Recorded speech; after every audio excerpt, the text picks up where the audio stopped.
out of apartment 5B.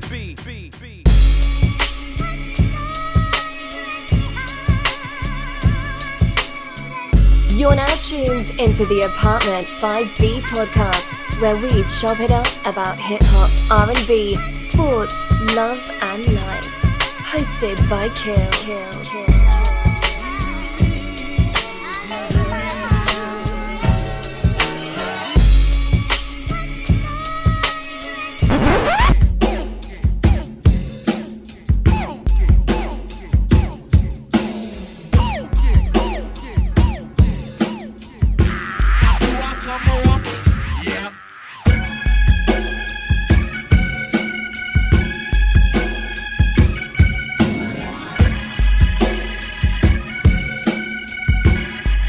What's good? You are tuned in to Apartment 5B podcast hosted by your man, Kill. I got my squad with me in effect, as always. I got my brother E with me. What's going on, fam? What's good, baby? What's the word, everybody? Pleasure to be here always, man. Yo.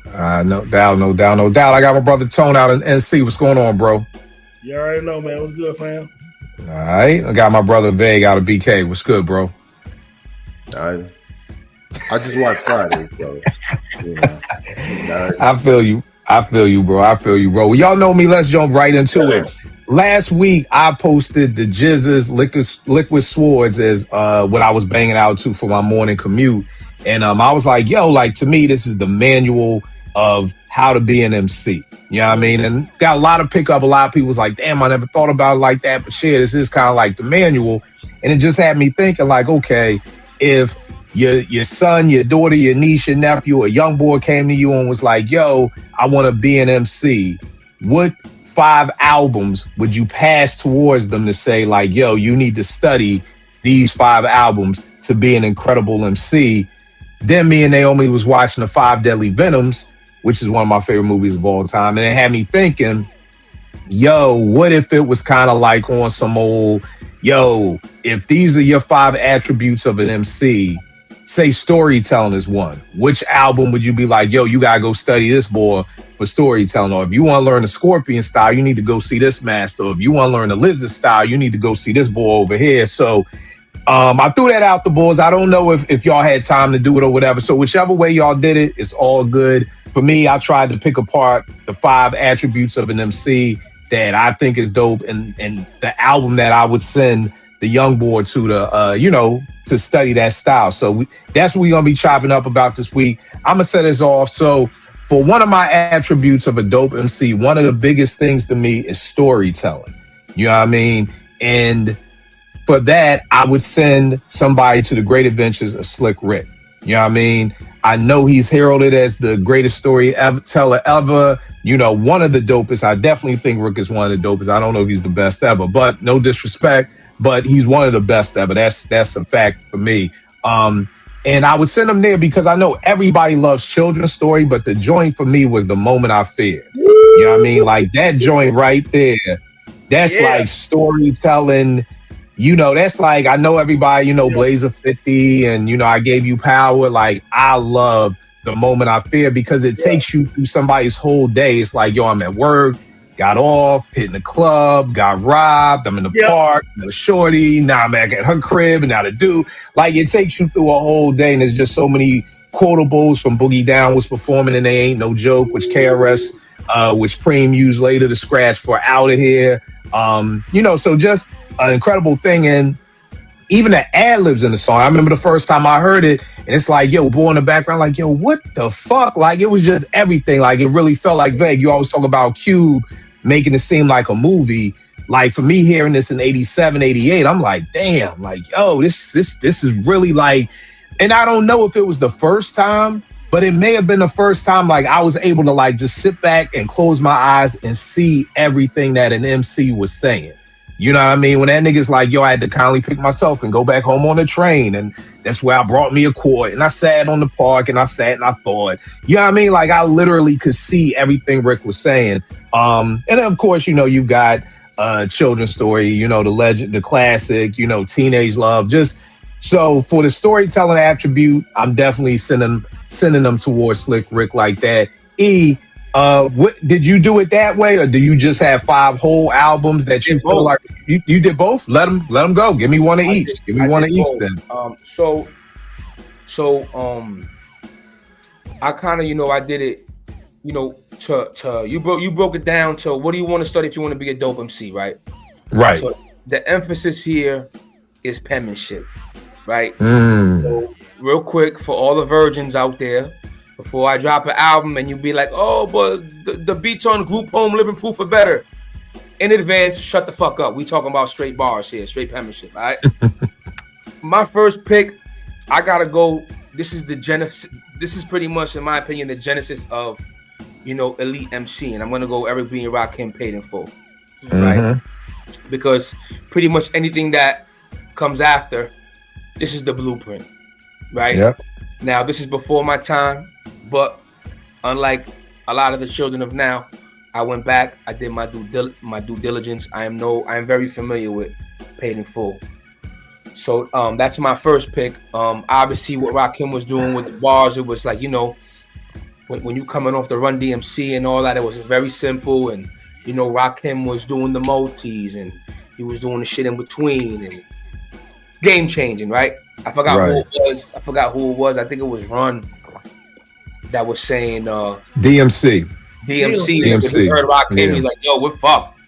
Yeah. Is that right? I know it's not verbatim. But DMC, He said that, basically.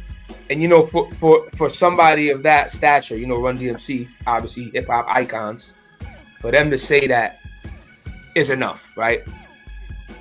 So that's my first pick there. So now, real quick, when you talk about penmanship, for people watching, can you break down what your definition of that is? Because one of the things I love about this show is I have 2 incredibly dope MCs with E and Vade.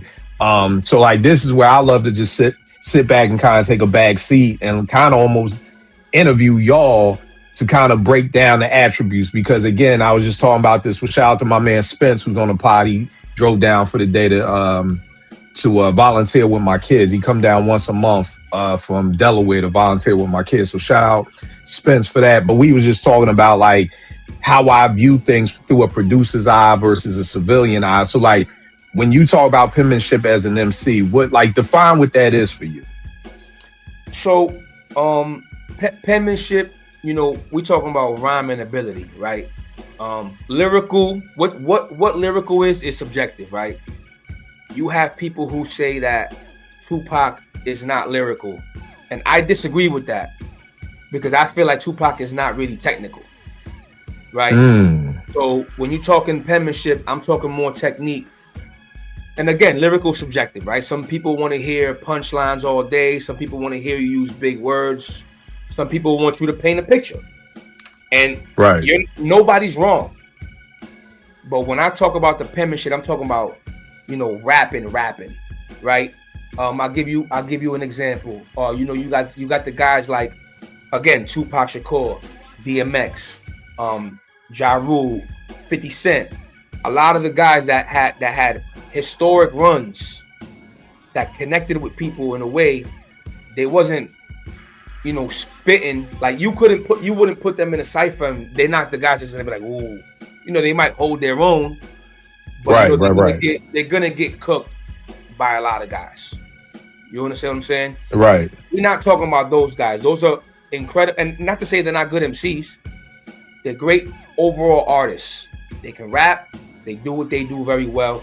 But when I talk about, I'm talking about, technique, penmanship, intricacies, multi-syllables, and internal rhyme schemes, where you might put the rhyme on the 1, the 2 and the 3 rhyme, and on the 4 you go back to the 1.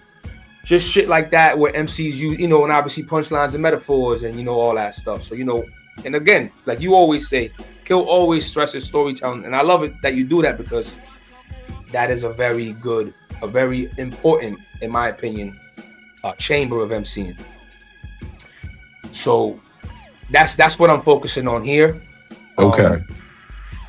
And that's why my first choice was Rakim. Right. Because anyone who you think is ill is gonna go, yo, I went there and got that. You feel what I'm saying? Right. Now, when you talk about, attributes of an MC, I got 5 albums, but some like okay, so I have 2 albums that have more than one single on the MP. Like I'm gonna say to you, yo, I want you to take this album, and I want you to take flow, I want you to take storytelling and songwriting ability, and that's Life After Death. Mm-hmm. Right? So I chose Life After Death because I knew everybody was gonna say Slick Rick, and to echo what Kill already said, I do agree that Slick Rick is the greatest storyteller of all time, and I have my reasons. I feel like he's very visual, and the main thing with Rick is that there's not a lot of guys who got smash hit records that are stories. Right. That shit is hard, bro. Like, just look at the history. There's a few. I can't think of many on top. Like, I can think of like Renee and but Mona Lisa, children's story. Like, those are smash hits. So to make a hit by itself is very difficult. To tell a good story by itself is very difficult. When you're doing all that, so flowers for the ruler, obviously. Big, a little more my wave, right?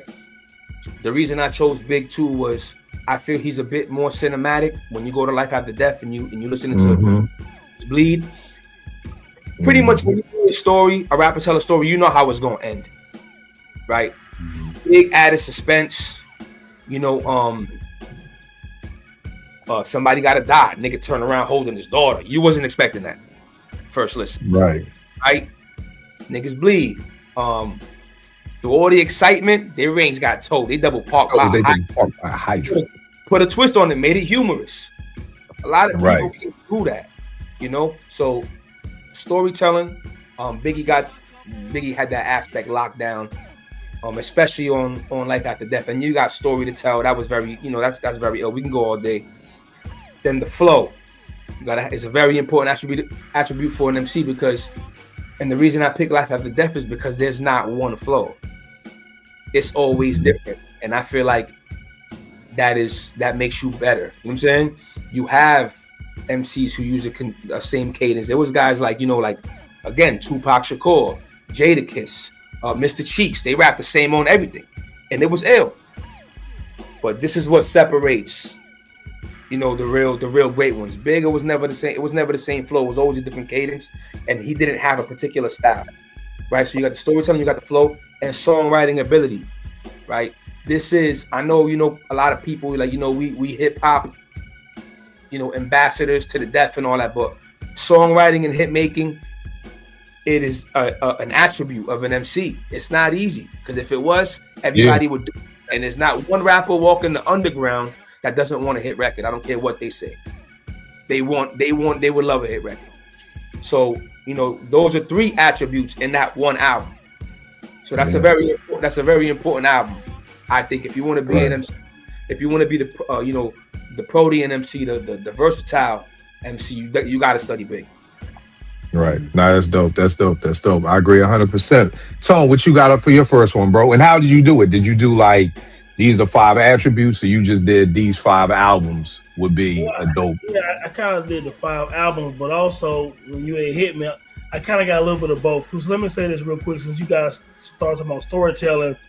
Slick Rick, when you said something about the moment I feared is actually my favorite song on Great Adventure. So I know it's not the same here for a lot of people, but I thought this is my favorite song on the album. But when we're talking about storytelling, also I want to preface the Great Adventure of Slick Rick also with Dana Dang with Fame, because they were kind of in the same circle. And Dana Dang with Fame album is actually a full story. When you think about Cinderfella, Dedication, Delancey. Very slept on album right here. No question. I have it upstairs on the tape. And me and Vague talked about that years ago. Delancey Street, Love at First Sight, all that. So the Dana Dane and Slick Rick for me are they're the architect of like early storytelling. But real quick, to E point, my first pick was Life After Death for the storytelling. And so let me say this, and anyone see my tweet about Life After Death? For me, Life After Death is a seminar on MCing. Everything you can do as an MC, Biggie Smalls did on Life After Death. If you want the storytelling, niggas bleed all that. If you want the conscious joint, sky's the limit.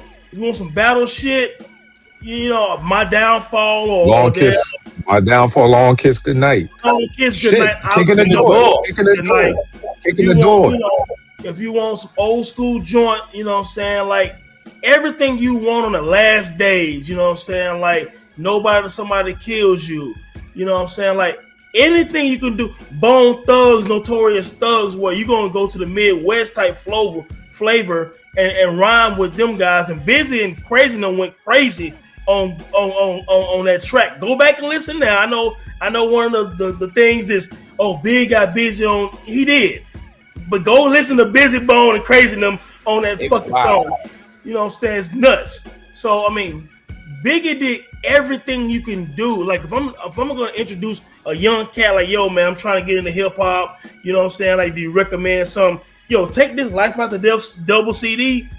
It's gonna give you everything an MC can do. You know what I'm saying? And that's what Biggie did on that album, man. So like that's the one I say, like, it's probably, when you look back in retrospect, Life After Death is actually one of the most complete rap albums in the history of the culture. And I know people like, oh, this album, that album, and all this. No. What Biggie did on Life After Death will be talked about in 2 or 3 generations from now. You know what I'm saying? Like flawless victory from Biggie Smalls on Life After Death, man. So that's kind of the way I did it. When I think of storytelling, outside of course, the safe bets of Slick Rick and Dana Dane and all that, Biggie is Mario Puzo on the microphone. You know what I'm saying? Like, and I was talking to Rob Markman on an episode a couple of months ago, and I said, hey, Ready to Die was Godfather Part 1, and Life After Death was Godfather Part 2. You know what I'm saying? And that's the way I look at Biggie. Yeah, I ain't mad at that. Shit. Veg, what you got up? Veg, how'd you do it, bro? And what you got up first? Kind of everything, right? So I did the albums, I did the attributes, and of course, like the MC is, spotlighted because of the attribute. So I'm gonna start with the obvious for me, as far as one of them, which is my favorite hip hop album, Death Certificate by Ice Cube, and mainly for songwriting and storytelling. Because like we said, with all these different storytellers, Ice Cube is a hell of a storyteller, and he had a lot of those same attributes, from humor to suspense, right? To straight up reality, whether he was telling a story from a first person perspective or a third person where it's like relatable, maybe you've been through it or somebody who's been through it. And with that album in particular, it reminds me a lot like Life After Death, right? Like you put it on, you feel like it's more of a journey than let me just hear a couple of joints that I like. It's really like you want the full experience from the intro, especially the way they start and the way they ended. So the same thing with Death Certificate, you know what I'm saying? It starts out in a way where it's mostly dark, with a lot of the storytelling, but then he gets knowledge of self on the light side, and it's still the same gritty storytelling, but it's more with a conscious twinge to some of those records, like True to the Game and stuff like that. So yeah, like honestly, that was one of the things that me as a young person listening to Ice Cube, not even rapping back then, it made me listen to what he was saying, right? Like I was learning about life. I wasn't just head nodding to music and bars and shit. It was like I was learning about the West Coast. I was learning about black men. I was learning about race. I was learning about his hood versus my hood and the things that were the same, you know what I'm saying? And the way he was able to write about it, because a lot of dudes write about it, but they write in a way that they know they heard another rapper say it. You know what I'm saying? And it's not unique when it comes from that perspective. But you could tell Cube was writing from his own post of this is what happens. It's regular shit for us, but let me spit it in a way that is not only relatable, interesting, but impactful. And it's coming from the lyrics and not just the beats. So it's one of those things where if you're telling somebody who wants to be an MC, it's like, nah, listen to what's being said. you know, and how he puts this together.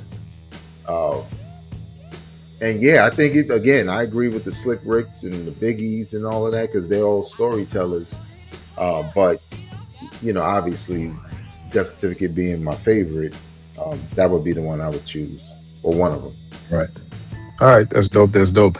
Real quick, I want to just shout out some things because I had asked some of my peoples like, yo, what's y'all attributes for MC? So some things that I heard was flow, delivery, creativity, storytelling, freestyle, the lyrical miracle MC, the wordplay, the cadence, battles, delivery, voice, longevity, style, subject matter, precision.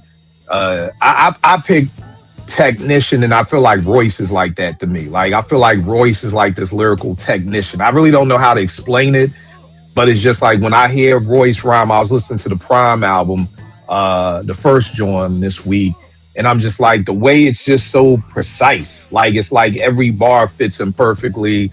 Some people said just the it factor. Some people just have the it factor. Originality, versatility, keeps you guessing. So that's just some attributes to kind of throw out there for somebody, because somebody may be watching like, you know, I don't even know what y'all mean, like the attributes. So it's like, just want to throw that out there. The next thing that I got up is originality. And I have Slash changing the game, and I'm going where E went with his joint with Paid in Full, Eric B and Rakim. Just the stories of Shan and Marley type kind of laughing at Rakim when they was recording my melody. Yeah. Like, yo, you can't, like, you rhyming too slow. Like, you can't do that. Like, and it's just so crazy to hear that Marley and Shan, that's how ahead of the time Rakim was, that probably, I mean, outside Larry Smith, I mean, Marley was probably the biggest, or top 3 biggest hip hop producer at that time. So to have, you know, I attribute it back to, and I was telling one of my kids this, is like, yo, when you believe in yourself, I don't give a fuck who tells you no. Like, you keep doing what you want to do. Because, Veg, I mean, people can say it now, but I know me. If I would have been in the studio with Marley Marl and him and Shannon's laughing at my style, I may have changed up my style. I may have been like, all right, well, what do y'all think? Or like, you Marley Marl, you MC Shan, you school me to the game. And Rakim just stood firm like, nah, nigga, this is how I rhyme. Mm-hmm. This is the way, this is what I'm gonna do. You know, and I really think the average person would have probably buckled, again, based off of this is fucking Marley Marl. This is like going to the studio with Timbaland in like 2000 and Tim saying, nah, redo that. And you like, nah, nigga, I'm paying for the beat. I'm paying for the time. I'm going to rhyme the way I want to rhyme, you know? So I think that right there is just in itself, just the story of how far he was ahead of the game. And when you think about it like this, I mean, my melody is 6 minutes. Yep. I think my melody is like 5 different verses. You know how long 6 minutes? Niggas make songs that are 1 minute and 58 seconds nowadays. My melody is 6 minutes and it's slow as hell. You know, but he stood by it. So to me, that was the originality. I mean, then you go to the B side, which is Eric B as president, which is crazy, which is just the polar opposite of my melody. This is crazy slow. This is your party park jam joint right here, your block party joint, which is crazy. Then you go to I Ain't No Joke, which was more menacing. Like, I remember seeing a video for I Ain't No Joke with Flavor in it, and it's like, yo, like, this dude is now like on this type tip. Then you go to I Know You Got Soul, which is kind of like a radio party joint again. You know, like Rakim was able to bounce it all and never changed his style. It's not like his voice got higher for the party joints or it got, Rakim just stayed Rakim. And then you go to Move the Crowd, which slows things down again, you know, but still has him doing it. And then you go to Paid in Full, which is 1 verse. So you got Paid in Full, which is 1 verse. My melody, which is like 6 verses. Like, the things that Rakim was doing was just like all crazy. And again, he did it in the same serious. So we're going from serious, party, medicine, deep thinking, all of those things, but he's doing it in the same tone, which was amazing to me. And I think now trying to set it, if not, shout out to whoever was on the show and said it, he coined, to my understanding, he coined the phrase dead presidents. I never heard dead presidents before. You know what I mean? Until Paid in Full. You know what I mean? So it's like you got that too. So Rakim kind of just did a little bit of everything on that album. And to say that he did that album, I know it dropped in 88, but for people watching, if it dropped in 88, it got recorded in 87. My Melody and the B-side with Eric B. as president, that dropped in 87. So to, again, to Easy's point of Run DMC is just coming off Raising Hell in 86. So 86, 87, we're still dealing with My Adidas, Peter Piper, shit like that. You know, Walk This Way. To then come into this is amazing. You know what I mean? And side note, just on my producer bag, the funny thing about Paid in Full was that there weren't sampling rules yet. And what I mean by that is when you think about it, Paid in Full dropped in 88, but it sampled Dennis Edwards' Don't Look No Further, which just came out in 84. You know what I mean? Which would be sacrilegious in the mid 90s, in the middle of the golden era. That would have been sacrilegious to use a song that just came out 4 years ago, 4 years later. Then when you go to Eric B. as president in 87, it's sampling Fonda Ray's Get Over Like a Fat Rat from 82. You know what I mean? But again, the rules just weren't there. So when people be like, Kill, you be moving the goalposts, it's not moving the goalposts. The rules weren't there yet. You know, there was nothing wrong with sampling something that just came out like that. So I always just think about that because that's bug, because I feel like you would get slaughtered for it. But then I think you also do sometimes move the goalposts because I remembered Nas, It Ain't Hard to Tell, is sampling SWV. I mean, sampling Michael Jackson. I'm sorry, SWV sampling Michael. I meant sample Michael Jackson, Human Nature, which is well known, but nobody had a problem with it. You know what I mean? Whereas, like I said, if it said the Track Masters did it and not Large Professor, niggas would be like, oh, this motherfucker just sampled Human Nature. You know, so again, there is times that people do move the goalposts. I will not hold y'all on that. You know, I was like, damn, they sampling Human Nature. That's kind of, you know, that's kind of bug. I'm shocked Large P would, Extra P would do that because that's not really his bag. That's not something Large Professor did. So that's like one of the questions I always wanted to ask Extra P. Like, what made you do that? Because that's not something you would have usually done. But not after Breaking Atoms. Like that. But that's just never been you breaking Atoms. You go to Akinelli's debut album. You go to all the Common remixes, all the shit. All the shit that Large did. He never just sampled a well-known song. So I'm just like, kind of like, you know, is this kind of like the label nudging you? Like, well, if you're gonna get the first single, nigga, you gotta do something. So I don't know. Just something I always want to do. Just a side note. I'm gonna have to ask him that when I run into him. I never thought of that. Please do, because I've always wanted to know.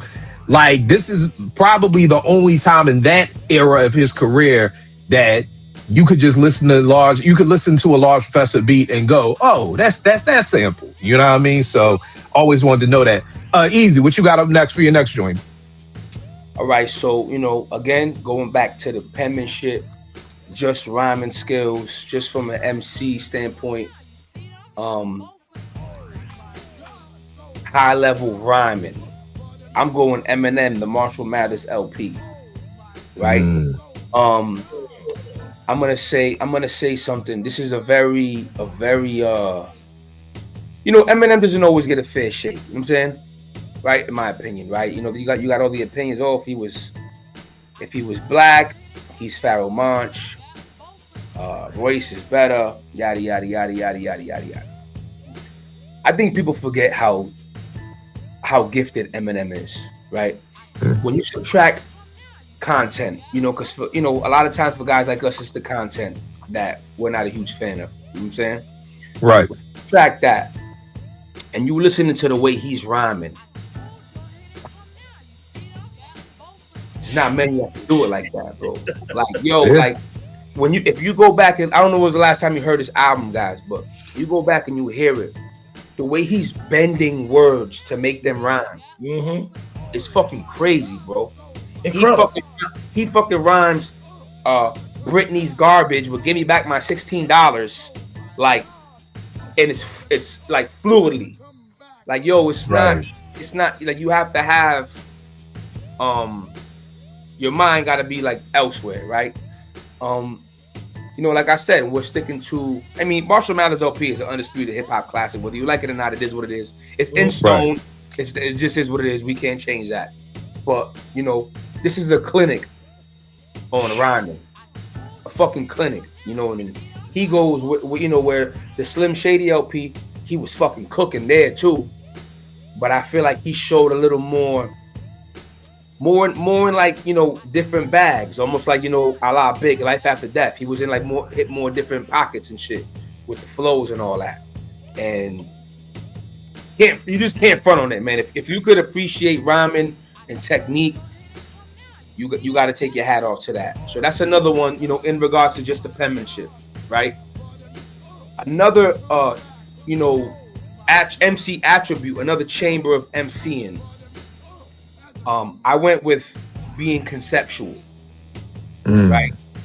And the album that made me personally be more conceptual is Gangstar's Moment of Truth, right?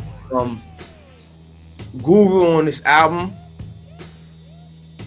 So you know how there's always like the jokes about like, yo, Rick Ross to get on a love song and rap about lemon pepper wings. Right. Right. A lot of times guys, they get on a record and they off topic. Doesn't happen with Guru, right? Everything Guru did on this album, you know, he did it with meaning. Didn't waste a bar, right? And it always went back to what the concept of the song was.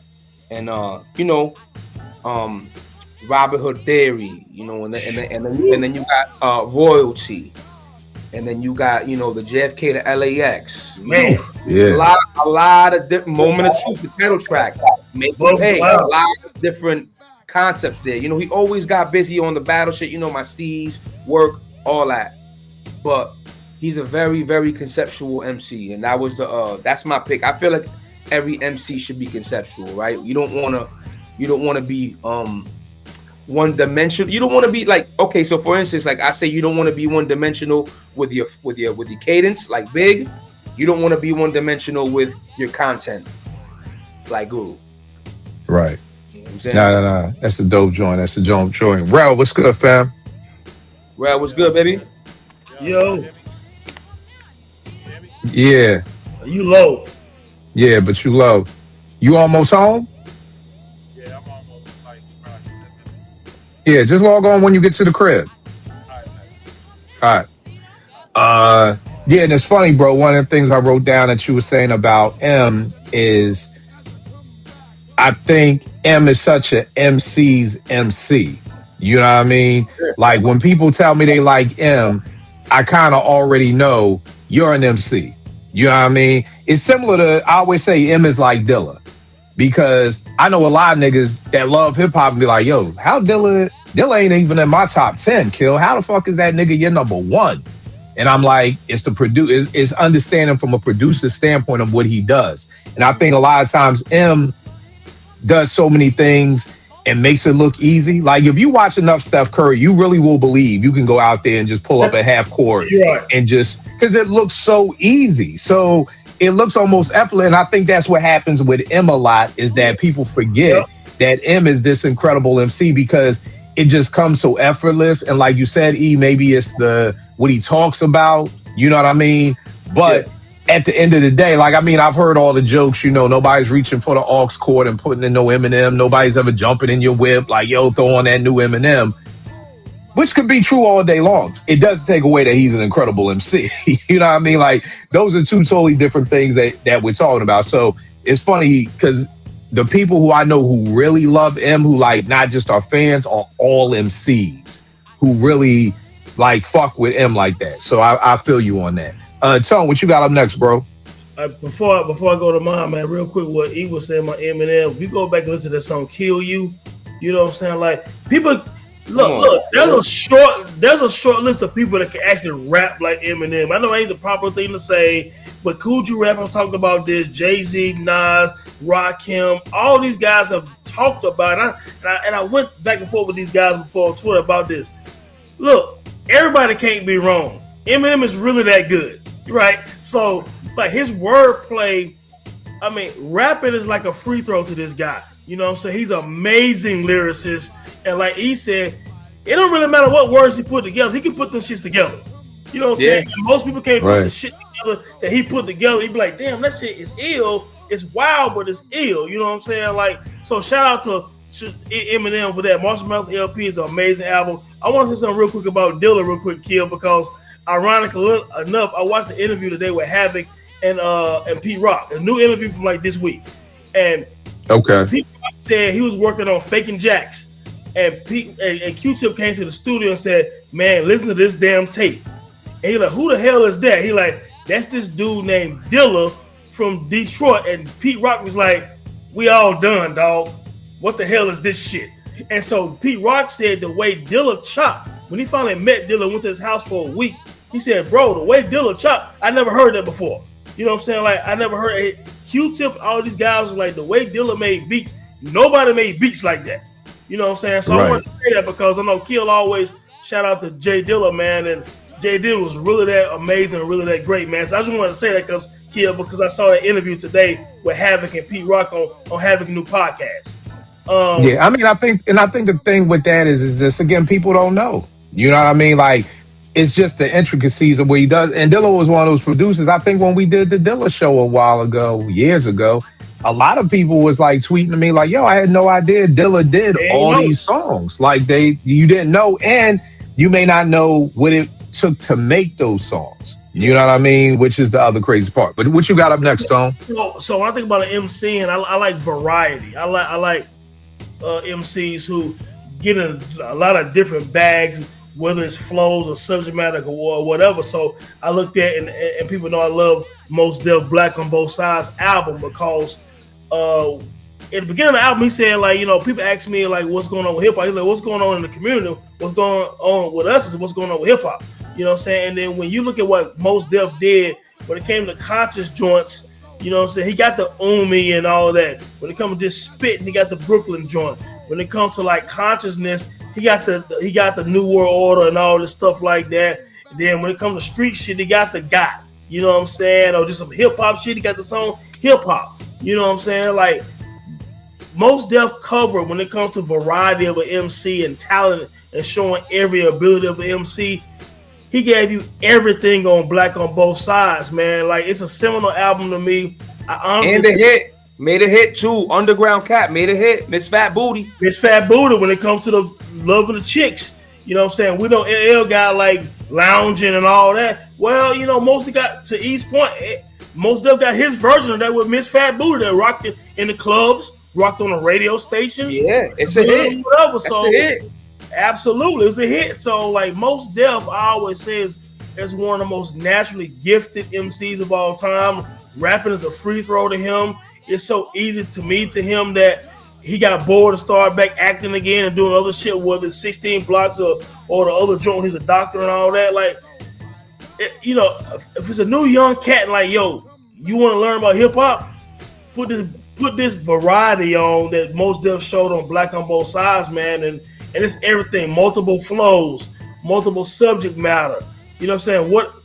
It's everything to me. You know what I'm saying? So I would say that Black on Both Sides would be something that I recommend to someone because he gave you every essence of an MC. That's a dope joint, Tone. I like that. That's a dope joint. What you got up next, Vegas? Attributes, performance, and presence. LL Cool J, Mama Said Knock You Out. Ooh. LL is a showman. He's a performer. Like, you know, you obviously see him on stage, but you can hear it in the album. Mm-hmm. A song like Mama Said Knock You Out, what makes it so great is his energy. You know, like you feel it. And then when you watch the video, he also performs in that way to make you feel like this record is exactly what I'm saying. Like my mama said, you know, this is your comeback story. This is how you do it. Go knock him out. And he does that. And I think, you know, an aspiring MC can learn from that, even if his style isn't to be, you know, that aggressive or loud or whatever it is. But it's the presence of LL Cool J. I'll never forget when that NWA movie was coming out and they were interviewing like Ice Cube and Dr. Dre and Yella and all of that. And I remember Ice Cube was like, I remember when I went to New York and they went, I don't know, the Def Jam or something like that. And they were on the elevator. And when the doors opened, LL was there with like a white fur and like no shirt. and they was just in awe of this nigga. Like, God damn, this fucking LL is here. Like, just little shit like that. But he's able to take that persona and put it on record. You know, he's able to say, "I'm the GOAT," and you have to think like, "Shit, is he? Like, he might be. Like, yo, he's still One of he's the still ones, around." man. You know, Uncle L. Right. And Mama Said Knock You Out also shows that he has variety, right? Everything is not screaming in the mic, you know, like Mama Said Knock You Out. He got milky cereal, you know. I'm gonna give you a little bit of LL wordplay and concepts and stuff like that. And a number of records on that Is album. Boom System on there? Hell yeah. Boom System on there, right? Yeah. Right? And again, same person. Yeah. Completely different cadences and presence on those records to fit the mood of the concept of the record. So it's a lot of I mean, if a person is listening to this album for the first time and you're telling them, you know, performance and presence, you will hear it from LL. Like, hey, Vague. Unmistakable. Hey, Vague, is a Roundaway Girl on there too? Yeah. Damn, that's right. All on the same album. Yeah. Hell yeah. It's one of them joints where you be like, hey, damn, I forgot. On the next album? Like, nope. Right. Hello, one of them ones, man. Without question. Yeah. Yeah. Damn. Yeah. Well, Vague, that's a dope pick, and that's the alley-oop, because that was my next joint that was up. There it is. Was Mama Said Knock You Out. Jeez. I mean, when you talk about a manual on how to do it all, and you're talking about a manual on how to do it all when your last album was a dud. Yeah. You know what I mean? That counts for something. I mean, when you think of Mama Said Knock You Out, I mean, this is like you're able to check every box. I mean, Booming System is your hood anthem. Every car in 1990 was playing Booming System, okay? Whether it had a Booming System or you just had your factory system, you was playing Booming System. I mean, joint was just crazy. So you got your hood anthem. Then you follow that up and you go to next with Around the Way Girl. You know what I mean? Which is your party radio joint. You know what I mean? Can't Lose with Impeach the Prez. You even got the singing on the hook. I don't know, man. Was this one of the first times we had singers on a hook? I mean, I'm sure it wasn't. I can't remember now, the older I'm getting, but I'm thinking this may have been, yeah, like real singers. Not TJ Swan. You know what I mean? But yeah, R.I.P. TJ Swan. You know, but this could have been one of the first times we really had singers on the hook. And you know what? As Easy would always say, the Backpackers was not mad. Nobody was mad at Around the Way Girl. No. Like, that was it. Nobody was mad. Then you go into what? Eat 'em Up, L? Like, are you fucking kidding me? Yeah. So don't get it twisted. I could make this song for Lisa, Pamela, Angela, and Renee. We love you. But nigga, I will still fuck you up. Don't get this twisted, bro. This is still LL, you know what I mean? Then you come back with fucking Mr. Goodbar. Yeah. Like, yo, come on, man. Mr. Goodbar is that, yo, to this day, I used to always say this a lot back in the day. You got a man, that's something we won't talk about. He's smart enough to have you, but dumb enough to let you out. Like, the game L was kicking was on some next level shit. Now, I always shout out Super Lover C and Casanova Run, but that was their whole album. Their whole album was kicking Game the Chicks. Yeah. This is just L saying, I can still give you that. I can do that. But nigga, I still got so much more. Then you come back with Murdergram, which was live at Rap Mania. For young boys, Rap Mania was like, I want to say it was the first pay-per-view rap concert. I remember renting this joint and everybody was on there. EPMD, everybody rock. Anybody who was anybody in hip-hop was at Rap Mania. So to have that joint, the Murdergram joint be on there was crazy. Cheesy rap blues. You talking about storytelling.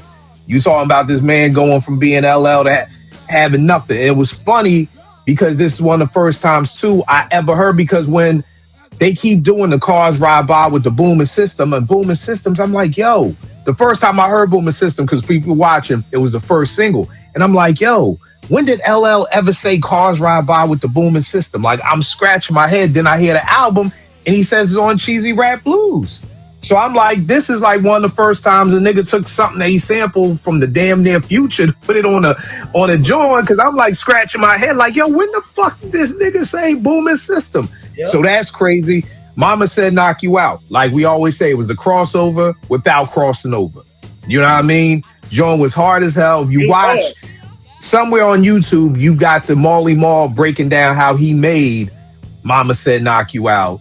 And when you think about it later on, it seems like because it was on MTV all the time, it just felt like a crossover, but it's really a hard ass song. I mean, you're talking funky drummer James Brown in there. Yeah, you see what I'm saying? Like, it's Panic. When you think, it's like, damn, I used to put Walk This Way and like Mama Said Knock You Out in the same category, and it's like, nah, but they not. Well, they are because they were so big, but Walk This Way was kind of made to be that way. Mama Said Knock You Out was just crazy. Milky Cereal, like Vague said, you got your creativity. Jingling Babies, straight party joint. You put on Jingling Babies in 1990 at any house party, everybody is dancing. The nigga who's about to rob the party is dancing before he robbed you, but he's dancing. Everybody is dancing at that joint. And then Illegal Search.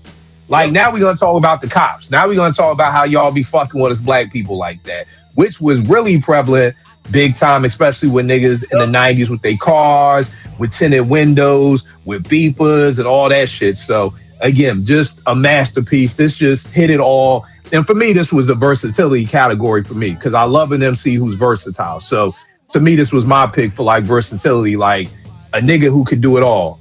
Easy, what you got up next, bro? So again, going back to straight penmanship, straight bars, where the Marshall Mathers LP is, you have your elite rhyming from, white America humorous standpoint. This is your elite level rapping from a street viewpoint, right? And I also want to go back to what y'all was saying about Dilla, about how the producers seem to hold him in higher regard, right? Same with this guy, the MCs hold him in higher regard. And that's big pun, capital punishment. Mm-hmm. I don't really gotta say much, bro. Like, nah. I think I was on this show when I first, I was talking about when I first heard pun. I'm like, yo, this shit sounded like a robot, like sound like the original AI type shit on that phone. E, let me ask you a question, brother. When you first heard Beware, man, what was you thinking, bro? Bro, I almost broke every window in my man's car, bro. You kidding me? He was, listen, you gotta understand, right? When this album came out, we already had Twins, and we had I'm talking about we had what is it called? Deep Cover, the Twins, the Deep Cover joint. And you ain't a killer for the whole soundtrack. Yep, You Ain't a Killer was on there. So you already know he could run, and then he had the rhyme of the month in the Source, where he put your man Black Thought in a little box and packed them up real nicely for everyone. Right? So he had the rhyme of the month on that, but I don't think the album was out yet. So the anticipation was crazy. And then when you finally hear it, bro, it's like pun is just like like the rhyming is just otherworldly, bro. Right? Like I said, it's the other side of the spectrum. The answer to Eminem, where it's more, where he's rapping his ass off, but it's more funny and it's more, white. Pun had the street side of it, rapping on that same exact level. You understand what I'm saying? Yeah, so absolutely. You got to go. And that I Ain't a Player remix, you talk about a hit. But when I first heard Joe singing Boricua Morena, that's the shit that really inspired me to wanna, when I just hearing that shit. Hey, like, E, what's crazy, E? There's only been about 3 or 4 times, me personally, like when I heard the first track on the album was like the hair on my arms raised up. When I heard Beware, I was literally like, this shit's scary for everybody coming after this shit. Yep. Like I know I was in my mind, I'm thinking other rappers are listening to this shit and they like, okay, let me go back to the drawing board now because this fucking pun guy is way better than everybody else. Yeah. That's what I was thinking when I first heard it. Can't do shit to me physically, lyrically, hypothetically, realistically. I'm the yo, and you know, rumor has it, you know, and I always take my hat off to Black Thought because I aside from him obviously being one of the fucking best ever, right? We're not gonna front on that. Like he stood up to the challenge because they were saying they wanted Eminem or Cannabis on Super Lyrical. And they told me they were scared. I wasn't there. I don't know, but that seemed to be the thing. And these were the guys. You know, Cannabis was smoking a lot of shit back then. You know, so you know. And it's funny because I remember copping this. I was living in Atlanta, and I was so excited because Thought was on it. Because that was one of Thought's beefs, and he would talk about that a lot, like coming into the 2000s, like, yo, niggas never want to get on a track with me. You know what I mean? Or they never invite me to be on a joint. So it was like, I was just hyped, like, oh shit, Black Thought as a feature? Because nobody is front. Now everybody feature Black Thought post Funk Flex joint. But prior to that, if you look at how many times Black Thought, go look and how many times Black Thought has been featured on an artist track prior to the Funk Flex. And you're gonna get very little. You got like Gorilla Monsoon rap off of Talib's debut album. Like you're gonna have to start pulling, but then you look post. Oh, he everywhere. He on Benny. He here. He there. He on Free. You know what I mean? So it's crazy, but yeah, I definitely feel that. Bro, what's good, bro? Yo, what's good? What up, bro? What up? What's up, y'all? What's up? Same stuff, different day, good brother. Same stuff, different day. What's popping with you? You know how it is. Just get in for work. I feel you. Give me one of your albums, bro. Give me one of your albums. So just so I'm straight, it was the attribute in an album that describes that attribute, right? If you wanted to do it like that, you could have done like that, or you could have just said like, boom, here are 5 albums that just everything, it encompasses everything. So however you did it, you could have said these 5 albums, everything that every attribute is on that album, or you could have broken it down like, boom, storytelling, I'm sending them Slick Rick, lyrics, I'm sending them to Illmatic or whatever like that. So I went with something that, you know, even some our MCs that we think are nice, some struggle with, and I did song making, like being able to, and I did Life After Death. And I just think it's the perfect mixture of boom bap, street, commercial, everything, storytelling, it encompasses everything, like, to me. And I know when you think big, you know, a lot of people think Ready to Die, but I am a Life After Death is better to me, and I go to it more than I do Ready to Die. It's more, I know the impact of Ready to Die, but it's more versatile to me. It's complete, and it shows a lot of these other MCs that were trying to do what he was doing. This is how you do it.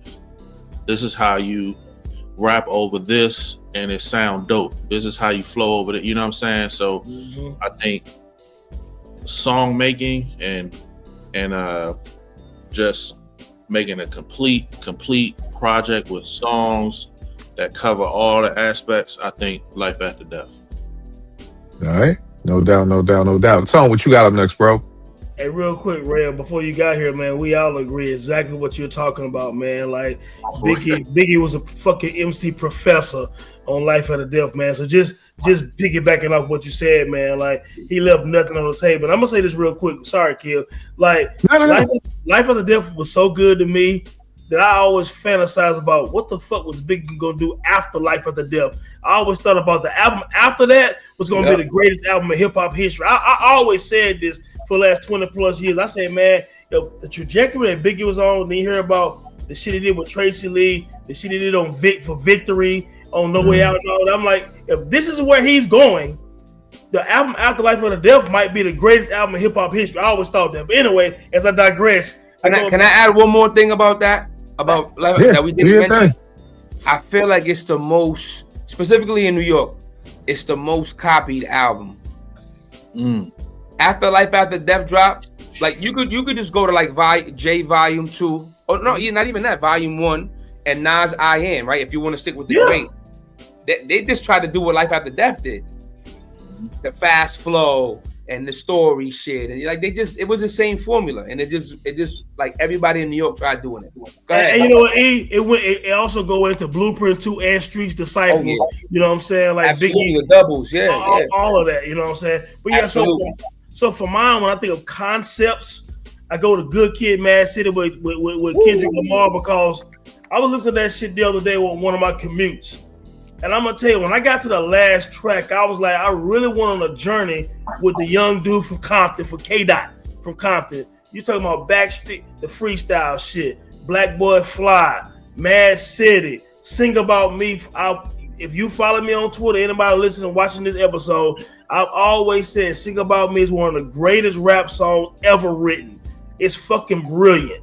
You know what I'm saying? Like the album is something special. And he kept a concept all the way through. You know what I'm saying? Like, you don't get that all the time, man. Like when somebody really keep a concept of a young kid growing up in a certain environment and want to express that through his lyrics. I mean, if you go back now and on a road trip and listen to Good Kid, Mad City with an open ear, man, it's brilliant. You know what I'm saying? So I would again, like, hey, a young dude want to learn about hip hop. Hey man, take this Good Kid, Mad City, ride this joint all the way out from Shireen all the way to the last track, you know what I'm saying, and come back and talk to me, you know what I'm saying, because it was just like that for me, man. Like, and it's still one of the greatest albums since it's released to me, you know what I'm saying. So yeah, that's the way I look at it, and I've talked about this for years about the brilliance of Good Kid, Mad City, man. It's just like concepts, man, the storytelling.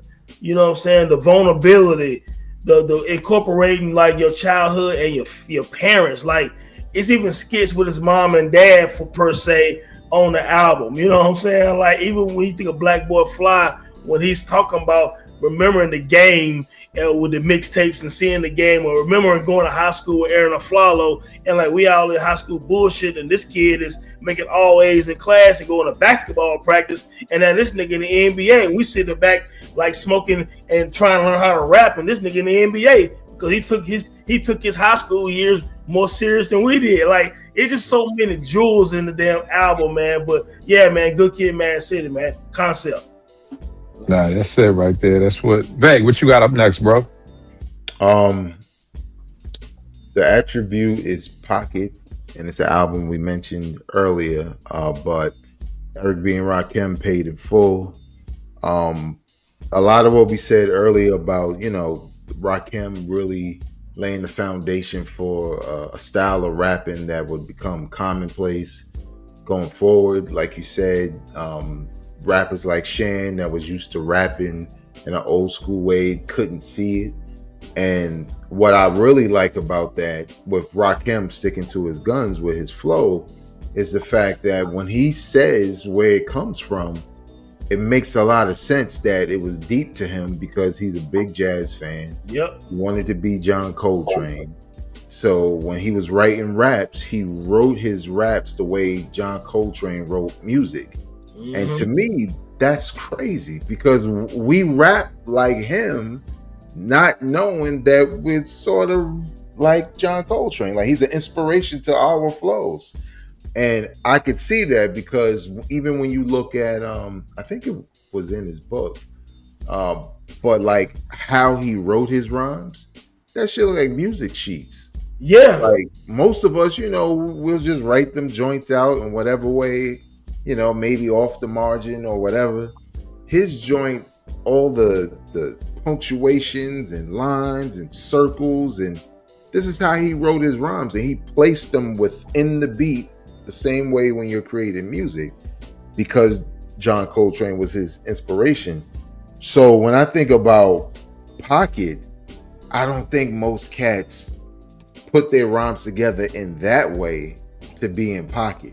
You know, for me, it's always a feeling. That's how I write my rhymes. If I like the beat, it's almost like double dutch. Like I'm just looking to jump in, and then once I got the flow in the pocket, I'm there. But for somebody to have that level of precision with their pocket, and create an album like that, and no one else was really rapping like that, you know, to me, that's like, you may not rap like this today as a young MC, but listen to what he was doing at a time where no one was doing it and how he was doing it. And that probably creates a MC who thinks about his lyrics and his flow and being in pocket. And another thing with pun, breath control, that, you know, it's almost like giving an artist tools to create and saying, you know, make what you want, but this is the foundation. Right. So, hey, Vay, quick question for you, man, as an MC. I'm sorry. But so, do you think he elevated that on Follow the Leader? Everything he did on Paid in Full, did he elevate that on Follow the Leader?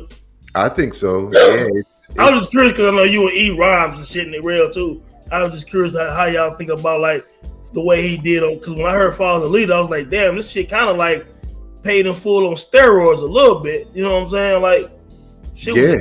Yeah. It's almost like the golden age of the 90s that we know and like. It was almost like Rakim was like, I'm already there before we got there. When you heard like Follow the Leader, because it's like, oh, the beat's faster. Yeah, that's what I'm saying. Faster, but he's not. He's like, he's in control. And that's what I mean with the pocket. He's in control at all times. So that's a perfect example. Because trust me, dog. I done been in ciphers where a nigga dressed cool than a motherfucker. He start rhyming. You be like, this nigga whack. Like, what? Like, he looked good in the cipher, so we all look cool. Somebody take pictures and shit, but when he starts spitting, you're like, yeah, he can't rap. Yeah. And like I mean, that. Bro, Tone, when I heard fucking Microphone Fiend, man, oh, it was over after that. Like, I ain't gonna hold you. When I heard Follow the Leader, I didn't really like the beat, but when I heard Microphone Fiend, right, I was like, yo, this, he out of there. The way that shit come in, I was like, oh, and I mean, and it's funny because I let one of my young kids hear, and he was like, come on, Mr. Kill, after 12, I'm worse than a gremlin. Like, really? And I'm like, nigga, in 1989, that shit was crazy. Yeah. Feed me hip hop, and I start trembling. Like, I get it. You hear it now. It's come on, Mr. Kill, who gonna write? I'm like a gremlin. Like, nigga, trust me. There was nobody. Trust me, a stick-up kid was fucking cleaning his gun, ready to go rob somebody, listening and saying that fucking rhyme. So trust me, nigga. It was crazy when it dropped, you know. But it's so funny because you can look back on some of the most incredible rhymes 30 years later, and it doesn't, you know, when you hear it, it's like, oh yeah, that wasn't that technical, but it didn't matter. That shit was perfect for that song. You know what I mean? So, I mean, you could listen back to, I take 21 MCs and put them in a line and get, like, you know what I mean? Like that right now wouldn't seem as crazy. I said 21. I'll take 7 MCs, put them in a line, and have 7 more, and think they can rhyme, and take 7 more before I go for mine. That's 21 MCs. They up at the same time. You say that rhyme right now, it may not sound that crazy, but when in 1987, shit. nigga,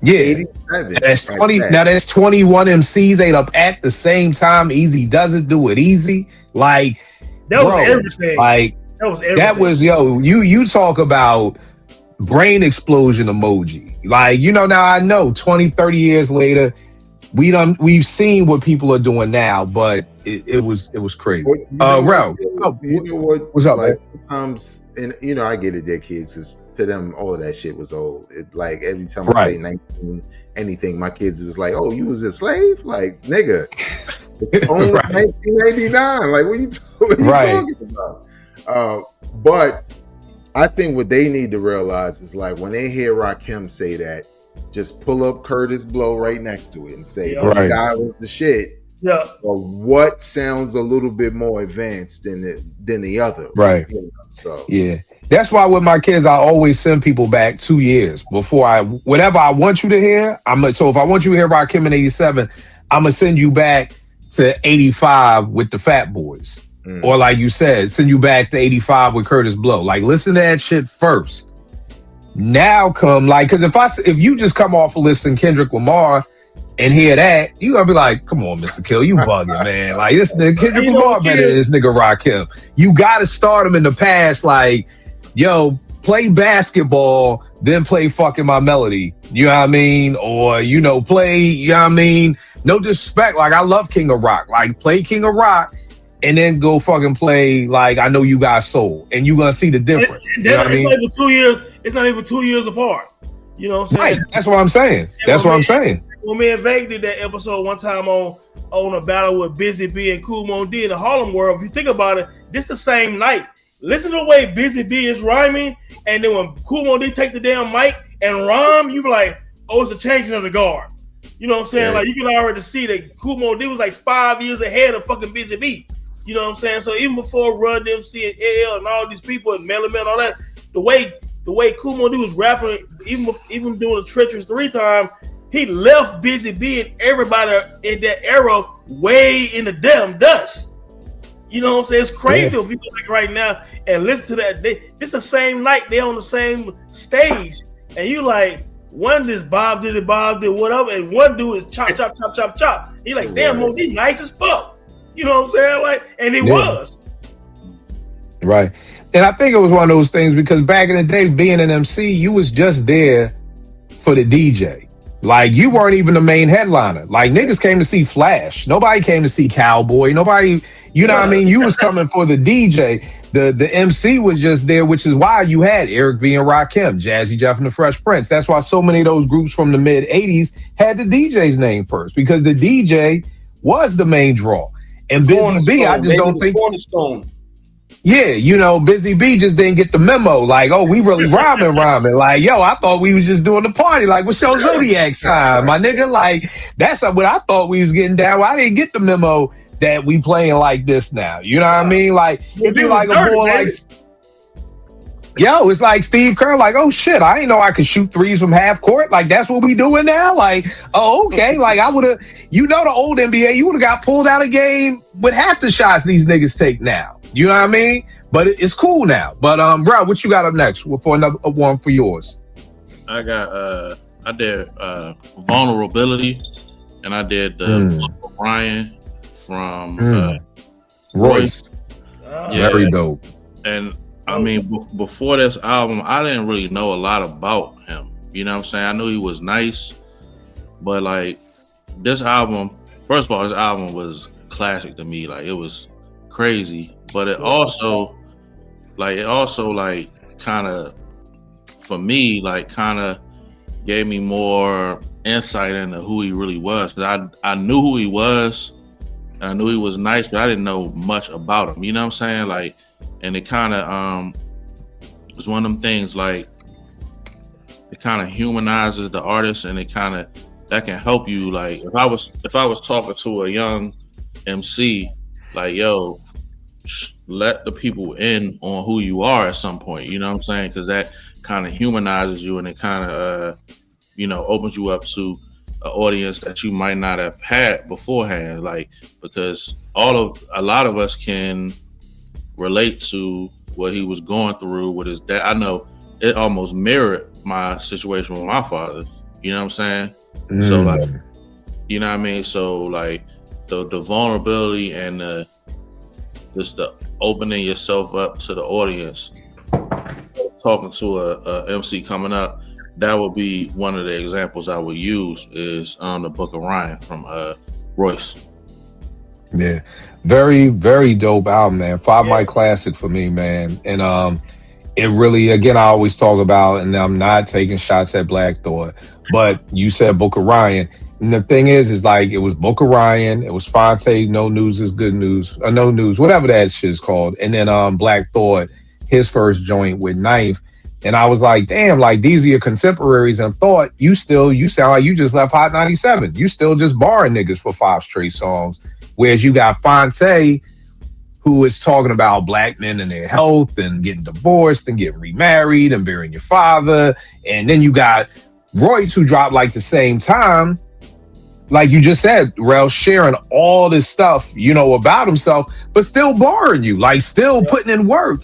And it's like, then you got Thought, and it's just like, you just rapping. And I think that was the moment that I was kind of like, yeah, not that I'm leaning away from Thought, but just for where I was at that time in my life, I need more from an MC than just, you borrowing me for 6-7 songs or whatever like that. So, you know, that's kind of like that Book of Ryan was one of the ones that I was like, okay, like this is where MCs are going. It's like, I would love, and people have said, well, maybe Thought don't want to talk about 100%. You don't have to be, like you said, Rel, you don't have to be vulnerable because Thought, trust me, has more than enough fans with him not being vulnerable and him just being able to do what he does. But like I said, for me, I want more from an MC than just bars. You know what I mean? And Book of Ryan is an amazing album to me. I love that album.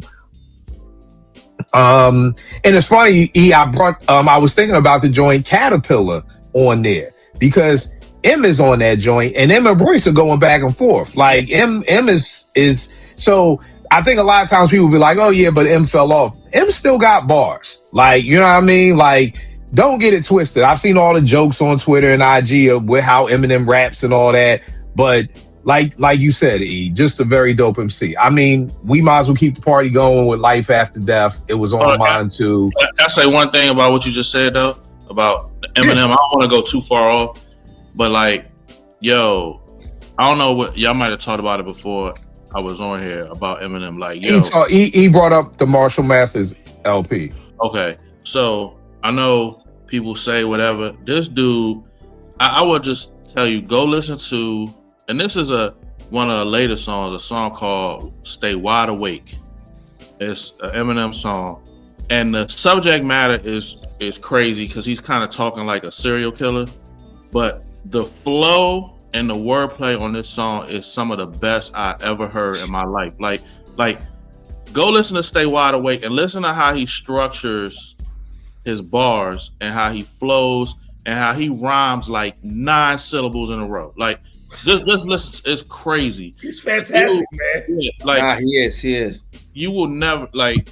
I know things be said later on in his career, but the dude is an incredible MC, and that's a fact. Go listen to Stay Wide Awake. You're gonna be like, "What the hell?" Trust me. But I didn't want to dive off into something crazy. Oh no. So again, I did not. I actually thought I'd be the only person bringing this up because I'm so used to people bringing up Ready to Die. You know what I mean? And I'm like you, E. Like I'm ready. No, I think, bro, you said I'm Life After Death over Ready to Die. You know what I mean? I love this album. I know a lot of people who don't love the album. I think because it has so much versatility on it. You know what I mean? And maybe people just wanted a premiere album, or you know, they didn't want more money, more problems. But and for this, I'm talking about flow and delivery. So I kind of put those two together. So when I think about flow and delivery, I think about this joint. And I think Big just has one of the GOAT flows in delivery. I mean, and we saw Big in different realms. Like I always talk about how Ready to Die and Black Moon's Into the Stage are the only 2 albums I can think of where you hear an MC, you throw in Powerful Impact. You hear Buck rhyme in a certain way, but by the time you get to How Many MCs, he's got another flow. He's got the more sing-songy flow. So most albums you don't hear that, and it's the same with Big with Ready to Die. When you put on Give Me the Loot, that is not the same Big you hear on Unbelievable. That Big was what you was morphing into towards Life After Death and everything like that. So to me, when I heard Party and Bullshit, Vague, I'm driving up Lock Raven, listening to 889, I'm like, yo, what the fuck is this? You know what I mean? Give Me the Loot. I love that Big. I love that menacing Big, but then I still love Everyday Struggle, which is a different flow, from Unbelievable, which is a different flow from One More Chance. So I just felt like Big is like the king of flows no matter where you put him. And I mean, I think with everything that everybody said about this album, but the thing that blew me away was Notorious Thugs. Just because I was never a big fan of Bone Thugs and Harmony, which I fuck with them now more than I did then. I always joke, and I'm not joking, but when that Thuggish Ruggish Bone shit came out, I thought that was some devil worshiper shit. Like, I don't know if somebody put that shit in my ear, but that chorus, like it's the Thuggish Ruggish Bone. I was like, yo, these motherfuckers raising the devil. I don't fuck with that shit. Y'all keep that shit over there. But when I heard Big on that, like, bro, and Tone, I was smiling when you said this to this day. When did this album come out? 97? Yeah. Mm-hmm. So it's almost been 30 years. My nigga, I don't know what the fuck comes on after Big? I have never listened to this song after Big.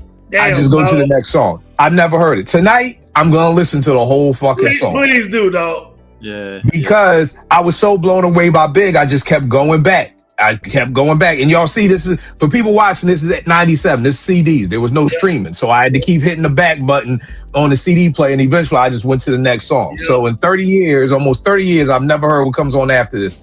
But I mean, everything on it. I mean, Kicking the Door. And I love Biggs. And what I love about MCing, and this is why I always say when we talk hip hop, we really have to define the words for everybody, because it's not like Vegas, like what you were saying with jazz. Like, one of the things, my mother's a jazz musician, so I'm always asking her questions. But with jazz and with music, it's more technically, they all speak the same language. You know, you can go to school and all this stuff. Whereas wordplay for Vegas may be technicality for Rel, which may be another word for tone, which may be something else for E. So we all do this. But I always called it like the stop. I love Big stop and start flow, which is like you may see me in DC at Howard's Homecoming with my man Capone drumming fucking something. Like, it was like this, like, it was like almost a hezzy almost. Like, it wasn't just straight through. So I just feel like Big, just the flow, no matter which way you go, you want him to flow. He has something different for everybody. You know what I mean? So definitely Life's After Death, I think it's one of the greatest albums ever, man. Yeah. What you gonna say, bro? One thing which is crazy about that album, like, I told a story of what I did to get that album, right? Yeah. Like, with all the niggas bleed, you're nobody to somebody, kills you, my downfall, my mom loves that album. Wow. So like just think about that. Like, you know what I'm saying? Like, and my mom is not hip hop mom. She is Shaka Khan. You know what I'm saying? She is right. Aretha. She's that ones, man. But she was cleaning, and I was blasting it. And one day, she was cleaning the house, and she heard, I think it's either "I Love the Dough" or "More Money, More Problems." And, you know, those are samples that she heard, and she's like, and then it just opened it up to, she loves that album, and with all of the craziness that's on it, you know what I'm saying? Which is why it's one of the best albums to me, because it's just so versatile, and he did it to where none of this shit sound forced. You know what I'm saying? Even the shit with Bone, like, that shit was effortless. He was floating. You know what I'm saying? Right. Like, he just was floating. That shit was just effortless. But Red, you talking about your mom hearing Angela Winbush, you know what I'm saying, or Diana Ross. You know what I'm saying? So it makes perfect sense. You know what I mean? Yeah. So she's like, I know where this came from. But I gotta salute your moms, because another parent would have heard him like, man, y'all ain't doing shit but just stealing other people's shit. You know what I mean? Like, why you ruining Diana Ross? So, you know, it could have went that way. I think she looked at it as a way to relate to her son musically. You know what I'm saying? Right. She was always trying to turn me on. Like, my stuff that I heard coming up was from the Shaka Khans all the way to the Police. You know what I'm saying? And stuff like that. So, like, she was really open-minded with just different genres, and I felt like it was a way for us to connect. That's dope. Mom and son musically, you know what I'm saying? So that's how she That's dope. Not everybody look at it like that. You're right. Right. That's dope. Now, I can tell you what's not dope is my fucking eyesight, because I remember being able to read shit like this with no problem. Let me explain it to you something. I'm looking at this right now, and I don't see shit. I don't see nothing. I can't tell you a word that is on this sheet of paper. I can see the name of the songs, but after that, I see My Downfall, and I don't see what's in parentheses, man. I did the same thing in my basement the other night. I opened some shit up. I was like, I can't even read this shit no more. Bro, this looks like this. It don't even look like there's nothing on this paper. And it's amazing because I could read these. I remember reading these all day, like reading every shout out. And I can't read a word. Man. It is what it is. E, what you got up next, bro?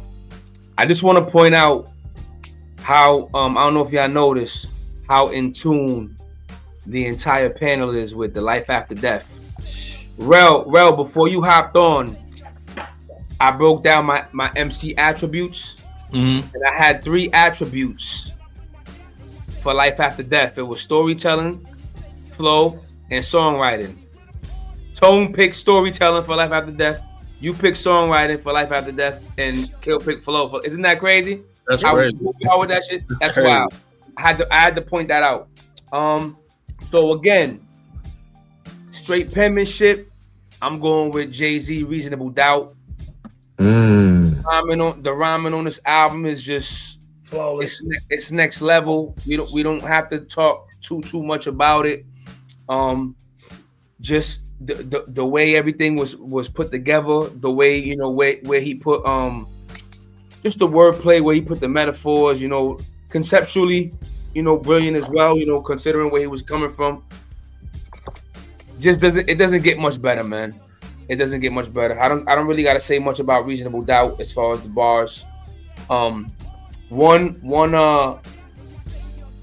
There was an attribute that I had for the last one that I got skipped over. I wanted to go back to, but I kind of put punchlines and humor together. I feel like every MC should have punchlines, but I kind of combined it with humor. And you can go a lot to a lot of albums when it comes to punchlines, but I went with Big L's Lifestyles of the Poor and Dangerous because I always felt like L delivered his best, right? Yeah. Regardless of, you could argue, like maybe Kiss, Banks, like, Kiss, like L sets up better than Jada. Just the punchlines, I feel like he sets up better than Jada, and I feel like he delivers better than Banks. So that's why I went there. Also, he's very funny without trying to be. I feel like that's another gift that I really appreciated. The other attribute that I went with was I feel like as MCs, we always should put our voices to use for good. As much as we talk the street shit, whatever, I feel like substance is a big thing. And I went with Tupac, Me Against the World. And I could have went with Public Enemy, but the reason I went with Pac was I feel like he had a little more range, a little more appealing.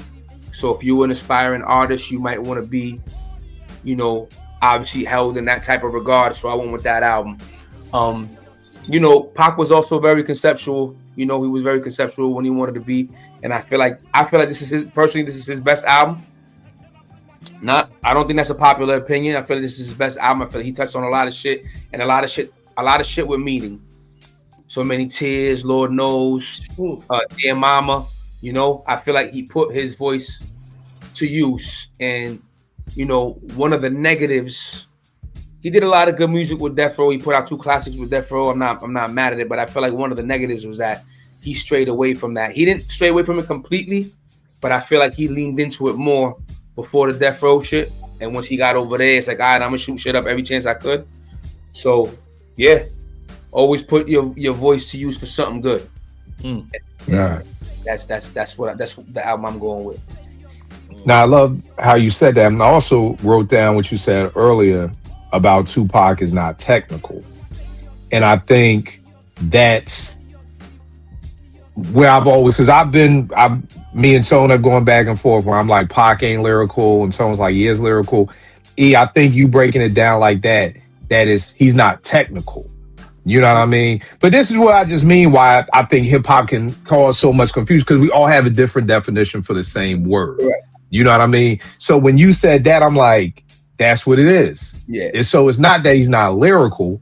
It's just he's not technical. You know what I mean? So very good pull with that, because I've been saying that for years. I'm talking decades. I've been saying Tupac isn't lyrical, but now I see he's not technical. So yeah, he does have something to say, and I feel like being lyrical is having something to say. Right. I like that, and I like that definition of lyrical, where somebody else's definition of lyrical is technical. Yes. You know what I mean? Like that's their definition. That's what my definition was for years.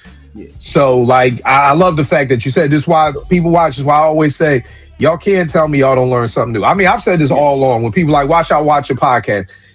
Bet money like on your right hand, the guy, tell me you ain't learned something new on any episode of 5B, and I will fucking cash app you $25. And I've never had to cash anybody $25 because I'm like, I learn shit new every week. So yeah, so great point with that. Another thing that goes that kind of like contributes to that narrative is that he always raps the same, like I said earlier. Cadence never changes.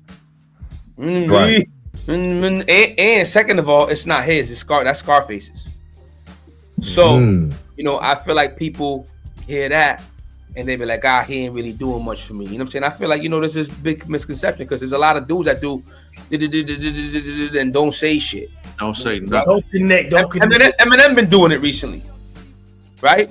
You break down what Pac says is, you know, simple, a lot more simple, you know, but it sticks more. And I feel like a lot of the MCs who connect are like that. You know, the DMXs, right? Tupac's, Facts. the Scarface, even, and you know what? I left somebody out who's very important. Thank you, Vague, for throwing Ice Cube, picking it because I feel like Cube goes into that category as well. Amazing MC. Yes, sir. Yeah. Tone, what you got up next, bro? Oh, before I even go to mine, man, real quick, you know, I always shout out Me Against the World because I feel like it's one of the most personable albums in the history of hip hop. You know what I'm saying? And Tupac is not gonna kill you with technical ability, but his lyrics is in his songwriting. Songwriters are lyricists. He's an amazing songwriter. He's connected. The reason why people still are touched by songs that was written 30 years ago. You know what I'm saying? So Pac is Pac. You know what I'm saying? Now for me, kind of on the same wavelength, the depthness of an MC, the layers, how deep they can go. I go with Scarface, the Fix album. Because I feel like that's the album where Scarface put it all together. Of course, he had great albums before that. Mr. Scarface Bag, the Diary, of course, The Untouchable, of course. You know what I'm saying? And other joints like that, Last of a Dying Breed, of course. But the Fix, man, when you think about Someday, Heaven, you know, even with My Block, you know what I'm saying, and things of that, and In Between Us. Scarface went somewhere different with that album. In Cold Blood. In Cold Blood. Kanye.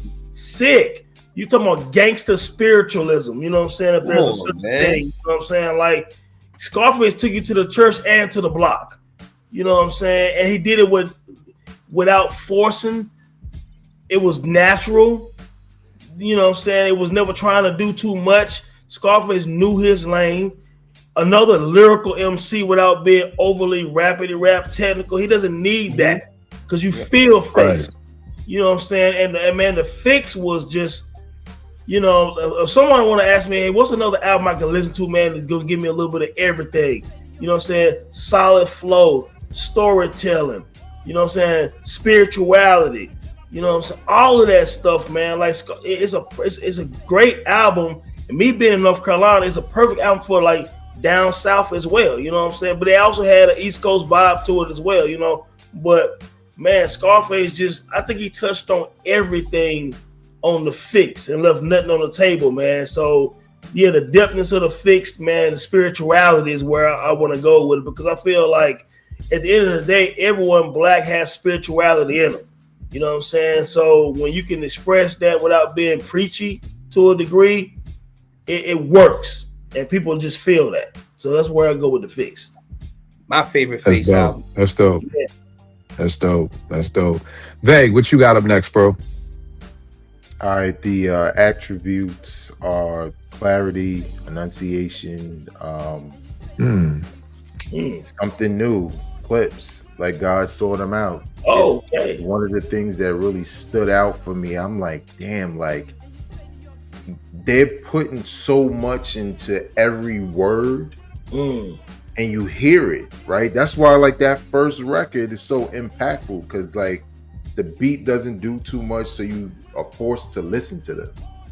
And the way they're conveying the story, you know, from both sides, they're just always really articulate and purposeful with what they say. And obviously they got bars and all of that, but you would never mistake, you know, one word for another word.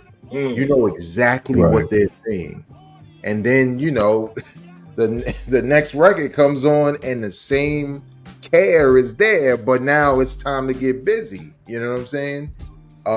And I think also like, because Malice is the spoiler alert on my podcast, he gonna be Rapper of the Year because the motherfucker did not miss. Featuring whatever. Not one time.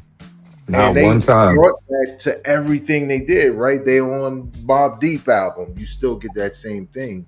And I know for me, early on, I always thought that was an issue for me as an MC, because I was trying to find my way between not saying so many words in a bar, but being comfortable with it at the same time, and then making sure people can hear what I'm saying and get what I'm saying.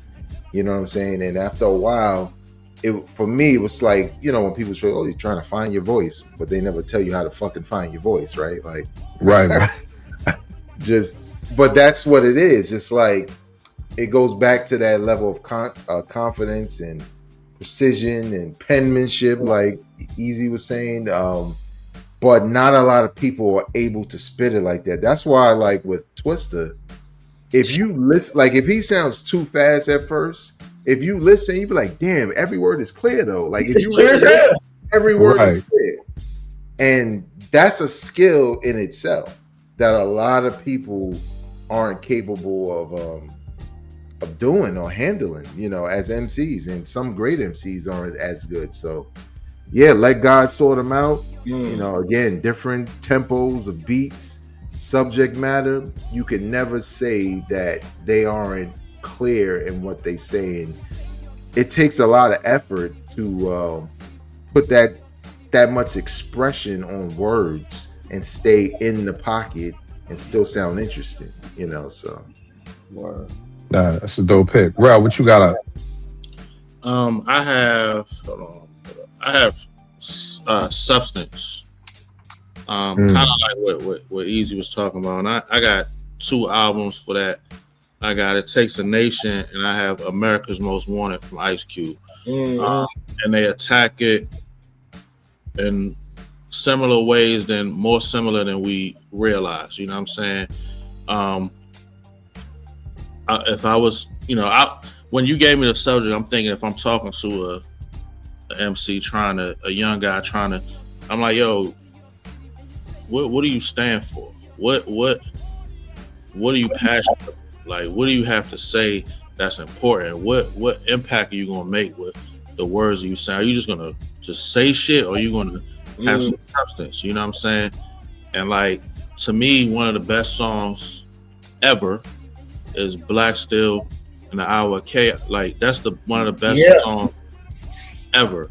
You know what I'm saying? And that album, like, this is like a punch in the face of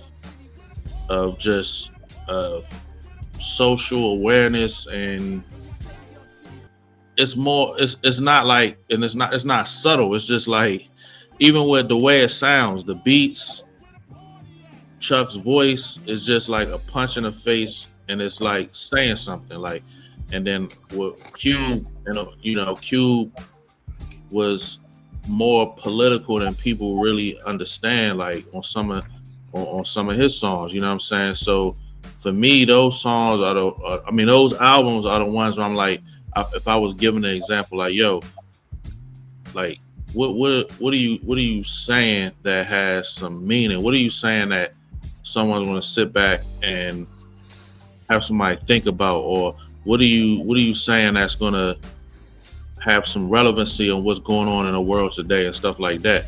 So I think those 2 songs, those 2 albums would be what I would put for substance if I was, you know what I'm saying, talking to a young guy, you know. Nah, that's dope, bro. It's fun because Substance, it kind of reminds me of J. Rue on Group Home album. He's on a skit, and one of my favorite quotes is, when you have a voice to say something, say something. You know what I mean? So I think that's a piece with Substance. Last thing I've got on my end, I had 2 for Flow and Delivery. The second one I had is Nas's It Was Written.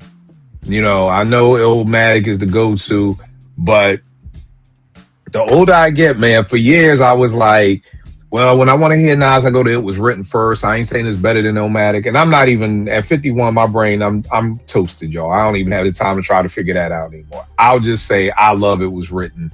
And I just think that everything on there was done perfectly.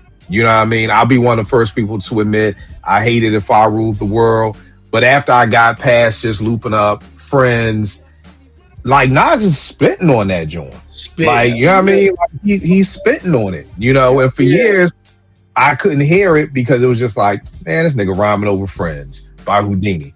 But he's spitting, I mean, everything on it, from the message, the street dreams, the I gave you power, to watch them niggas, to everything on there is just like the flow and the delivery are just fucking perfect. You know, what's the joint with Mobb Deep? Live That nigga rap. I was just playing that shit earlier, bro. Bruh, like, and Shootouts. Yo, Shootouts is crazy, but that Nas is my name. What is it? Damn, y'all know, y'all the rapper. This nigga shit sweet. I carry big heat. Yeah, that Nas tries them out every yeah. something like that. The boy, I remember hearing that, just being like, yo, he was in the zone. Like, he was in the zone. Like, he was in a great. I don't know how or why, but it just seemed like he was just in a good, like you said, on a good zone. But it's kind of bugged because I'm hearing after the Source Awards, he's mad he lost the Big, so he's kind of like down. So again, like, these are the questions that this is why I just need the platform, because I got the questions that everybody else ain't gonna ask. Like, I want to know, like, Nas, yo, you're bouncing off of this. What is your focus going into It Was Written? Because I remember seeing, you know, the video for If I Ruled the World starts off with the message. And I remember hearing that shit like, yo, this nigga is like just on another level with this shit. Like, and I get it, everybody loves Illmatic, but it's just like, yo, I dare to say Nas was better on It Was Written than Illmatic. You know what I mean? So he was more polished, the more polished MC. Talk about it. Yeah. Talk about it. Yeah. What you gonna say, Vat? Yeah, right. I was gonna say like, you know, obviously my brother's older than me, so he's from a different, like, he's 10 years older than me, so he's from a different generation. But he's kind of went back and listened to a lot of these albums from this time in the 90s that he kind of missed. Like, you know, he heard some of the songs, but now he hearing the lyrics in a different way. And I remember I was like, you just have to listen to the beginning of Shootouts, because this nigga, like, I don't, at the time I heard it, but as I got older, I'm like, yo, this nigga said release was in me, besides the Henny is eyes that seen plenty, beans get skinny as if Queens was a Craig. Queens was a Craig Jenny. Diet plans is crack 200 grams. I'm like, yo, who the fuck was rapping? Where the D's at? Right, come on, like, baby. Who was rapping like that? Like, come on. With the blind Caesar, he talking about the way he eat her. Like, yo, you know, only crude cars could enter. Like, this nigga said fat ass dissolving like cotton candy in the mouth that's starving. What the? Come on, man. Like, come on. Hey, y'all know what I think about Nas. That's the golden child. I expect nothing less. Listen, man. Listen. Y'all know what I think about Nas. Listen. So again, I don't know, but I know, and I don't, you know, it's just one of those things. I don't know if anybody's gonna mention Illmatic, but the funny thing is, if we don't, is that's most people's manual. You know what I mean? So I'm actually shocked no one has mentioned it so far. I don't know if y'all are gonna mention it, but it's the same way. I thought I was gonna be the only one mentioning Life After Death, because I know most people love Ready to Die. You know what I mean? So I think it's that boom bapper energy sometimes, Easy, that you be talking about, because I'm like, I still don't know. I know Die Hard. Boom bapper vengeance. Let Easy say it, because I laugh every the boom time. bapper. The boom bapper vengeance, man. Hey, yo, listen. That's hilarious.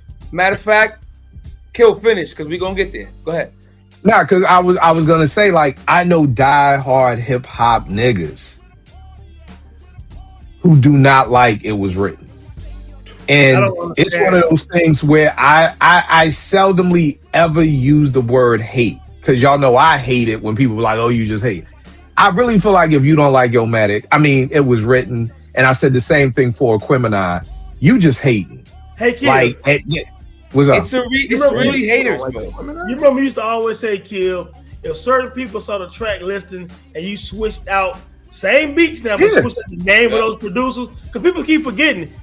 Habit got 2 songs on there, Primo on there, Live Squad is on there. You know what I'm saying? So where's this commercial shit at? Havoc is on there. Havoc on there twice. The Live Squad is on there. But that's the thing when it's just put out there that the most people think the Trackmasters did the whole album. That's number one. You know what I mean? And again, like Ralph, we were saying earlier, yo, Large Professor used Human Nature for it. It ain't hard to tell. It ain't nobody have a problem with it. Oh, we love it. Now, I guarantee you, if that shit said produced by the Trackmasters, same beat, same everything, Illmatic is not Illmatic, just based off of whose name is next to it. Bro, you know what I mean? Trackmasters did shootouts, bro. Right. They did. Listen to that beat. I thought Havoc or goddamn RZA or somebody did that shit. I thought RZA did it. Trackmasters. But again, it just goes back to my moms used to always be like, yo, you hang around the wrong people, your name is going to get fucked up with them. Mm-hmm. And that's just the way the Trackmasters was. The Boom Bap Avengers back in 94, 92 to 90, probably from 93 to 96, the Trackmasters name was all about commercial. Yeah. You weren't, and it was like you don't want your name to even be mentioned with them, because if it is, you're sunk. You know what I mean? Again, LES loops up Sugar Free, no problem. Everybody fucking loves Sugar Hill. If that shit said produced by the Trackmasters, trust me, the whole is Sugar Hill a classic song shit that I went through 3 weeks ago about AZ. There's no conversation. That shit trash. Yep. Same song, same rhyme, same everything, but it's trash because the Trackmasters did it versus LES doing it. You know what I mean? So the new Trackmasters is Hit Boy, right? Which is crazy. That's a good one, E. Which is crazy. But here's the wild part with that: some hard beats, and everyone just thinking about Beyonce. Like, come on, man, go get some pussy, bro. I can't say it enough. You know what I mean? Yeah, but you know what part about it is that niggas feel that way with Hit Boy, but people didn't like the Trackmasters because they was just looping up popular songs. What is Hit Boy doing? Even before the Nas shit, you know? So it's just crazy how niggas still, and I'll throw hate out there on that, because niggas, I know niggas who like, I mean, that 6 album run y'all be talking about, I mean, it was cool. Hey, look, Kill, Magic wasn't boom bap enough, right? Yo, it was cool. That 6 album run, boom bap too, bro. That 6 album, but Easy, it all goes back, and this is a great point that you made. It all goes back to the name. Yeah, if Magic songs with Big Sean. If Magic said produced by DJ Premier, shit, Large Professor, Q-Tip, any of these niggas. Here's the wild part. That joint on Magic where Premier is scratching and Hit Boy used the drums from Living Proof. Mad niggas thought that was Primo. So mad niggas was on my timeline like, yeah, see, I told you OG Preem still got it. I'm like, that ain't fucking Preem. And then with this Hit Boy, now it's just, it's okay. Like, the nigga Hit Boy produced Thun. Thun sound like any kind of New York fucking song. Here's the crazy thing. I asked Kelv, and we all know Kelv is the mayor of Queens. I said, yo, Kelv, I'm riding one day. I'm like, yo, Kelv, is Thun a Queens anthem? And he was like, hell yeah. See? And I'm like, when's the last time your borough done had an anthem? And niggas mad about that. Like, so you're right, E, but it's so funny. And I always tell a story. My man loves Ninth Wonder, biggest Ninth Wonder fan in the world. And niggas back in the day, I used to always have niggas beat CDs. Somewhere I'd get my hand on a Dilla CD, a Pete CD. So he come through the crib and I'm playing him my beats, but I'm telling him they Ninth Wonder. He like, oh, this shit crazy. This motherfucking Ninth. I told you, this motherfucker the GOAT. He the motherfucking GOAT. And I'm like, nigga, these my beats. These my beats. He was like, oh, yo, you got some shit, man. Your shit good. And I'm like, no, I'm the GOAT. No, I'm the fucking GOAT. Why did you the GOAT, kid? Right. Because when you thought these beats was Ninth, I was the motherfucking GOAT. But now you found out they was me. And I mean, you got some shit, yo. You got some shit. Like, again, we put so much emphasis. And here's the thing. I'll be the first to admit, too, I think we all do to some extent. I tell people all the time, it's 1 to 10. You know what I mean? I have to tell a mother, yo, your son's selling drugs. Nah, he ain't like, I ain't say he was Avon Barksdale, shorty. I ain't say he was a 10. He just on the corner. He a 1, he a 2, but he in it. because I'm not gonna hold you. I wanted to hear the clips with Pharrell. That's what I wanted. You know what I mean? There's something about that. You know what I mean? I always joke. I feel like me, Rel, and Vegas both separately have songs that are very reminiscent of a Pete Rock CL vibe. And I'm like, now if Pete and CL, if these same beats and rhymes with Pete and CL, niggas would be losing their mind. But because they just killing Vegas and Rel, yo, they cool. You know what I mean? So names mean a lot. You know what I mean? And even when we mean shit, at the end of the day, a Lex ain't not a big boy Lex, but a starting Lex really ain't nothing but a top tier Camry. But but we want the Lex name. We need that name on the car to make it an upper echelon thing. Like, you need the name. You know what I mean? I knew niggas who was like Genesis by Hyundai, that shit whack. But now that it's being labeled as a luxury car, now I'm seeing Genesis everywhere. Now Genesis is the shit. Like, wait a second, 2 years ago Hyundai was whack as shit. But you see what I'm saying? So if it gets a certain tag on it, then niggas fuck with it. You know what I mean? But so names have always played a part in everything. So, you know, but Easy 100% right, because I have no idea how anybody could be mad. I said Hit Boy was on one of our lives once. Man, I'm like, nigga, when I heard you and Nas was doing some shit, I wasn't happy. I was wrong. I'm sitting here telling you, my nigga, I was wrong. You did a great job. You know what I mean? Like, the nigga reposted it somewhere, like, I gotta prove niggas wrong. You did, nigga. I said you won. Like, what the fuck else you won? Yeah, but I don't know anybody who was excited when niggas heard Nas was making an album with Hit Boy. I don't know anybody who was like, oh shit, this is gonna be crazy. I ain't never dug up a tweet in my life, but I might go find a tweet where I said, yo, something tells me Hit Boy really laced Nas. Yeah, I mean, I heard the Ultra Black, and I'm like, yo, if this shit is just like you say, if this shit would have said produced by Dilla, oh my god, you know, if Ultra Black would have said Dilla, because that's what it sounded like to me, it would have been the end of the album. It sound like Dilla a little bit. You know what I'm saying? Come on, his influence is everywhere. You can't front on that. Yeah. You know, so like, I just knew, and I'm like, yo, man, I feel like it was more like, I'm like, yo, I just feel like Hit Boy knows where to take him. Like, he knows the direction to go. He knows not to give Nas the beats he gives Beyonce and Big Sean. You know what I'm saying? Like, some people just he did a great job. He did a great job. Amazing. Yeah. So again, Nas rejuvenated. He did. Yeah. You know the names mean a lot. Easy, you went right. So Tone, what you got? You went. Oh, my fault. My bad. I'm bugging this the conversation about the names. What's your last joint, E? This was my last joint. What? Nas, It Was Written. Bro, you can't listen. And you know what's crazy? Y'all didn't even mention Take It in Blood. Shit. Yeah. We ain't even mentioned Take It in Blood. Yeah, I was going to that. Yeah. We ain't talk about Watch Them Niggas. We ain't talk. Yo, bro, this. No, I said Watch Them Niggas. I love Watch Them Niggas. I love Watch Them Niggas. Yo, my fault. The setup, QB since 19. Yeah, the setup. The setup is nasty. The setup is nasty. That's the one I meant to say. Part of me. I got the advanced copy. I'm in my mom's basement over the summer, and I'm literally writing who I think produced what song. Watch Them Niggas I thought was either Pete or Large Professor. Like, I'm literally like, yo, I think such did this. Yo, I knew RZA did Shootouts. Like, I was like, that's easy. That's out the window. That's RZA. You know what I mean? So yeah, but you got it, E. You got it. Yo, but check this out though, too, right? I also believe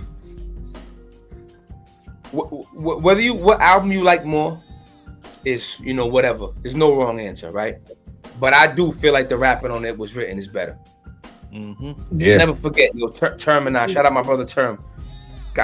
And I'm like, yo, he's just better on It Was Written. No way, Illmatic. I'm like, nah, bro, he's just wrong. He elevated, bro, and it's okay. Yeah, so you could love Illmatic can be your Bible all you want. The rhyming on It Was Written. I always like, I listen to Take It in Blood, and I'm like, yo, when this motherfucker raps like this, it ain't. I get the same, like, it's crazy because I listen to It Was Written, and I get the same feeling I get when I listen to Reasonable Doubt. When these motherfuckers rap like this, ain't nobody better. That's how I feel when I listen to It Was Written. You know, and then it's like, you know, it caught the stigma, you know, when he put out, you know, when God forbid Nas wants to sell his fucking record, right? He goes and makes a single. He's still talking that shit. He's still on that Nas shit. It's just, you know, thingy hook. Motherfuckers is such virgins, they can't hear somebody singing. The Boom Bap Avengers, they at it again, right?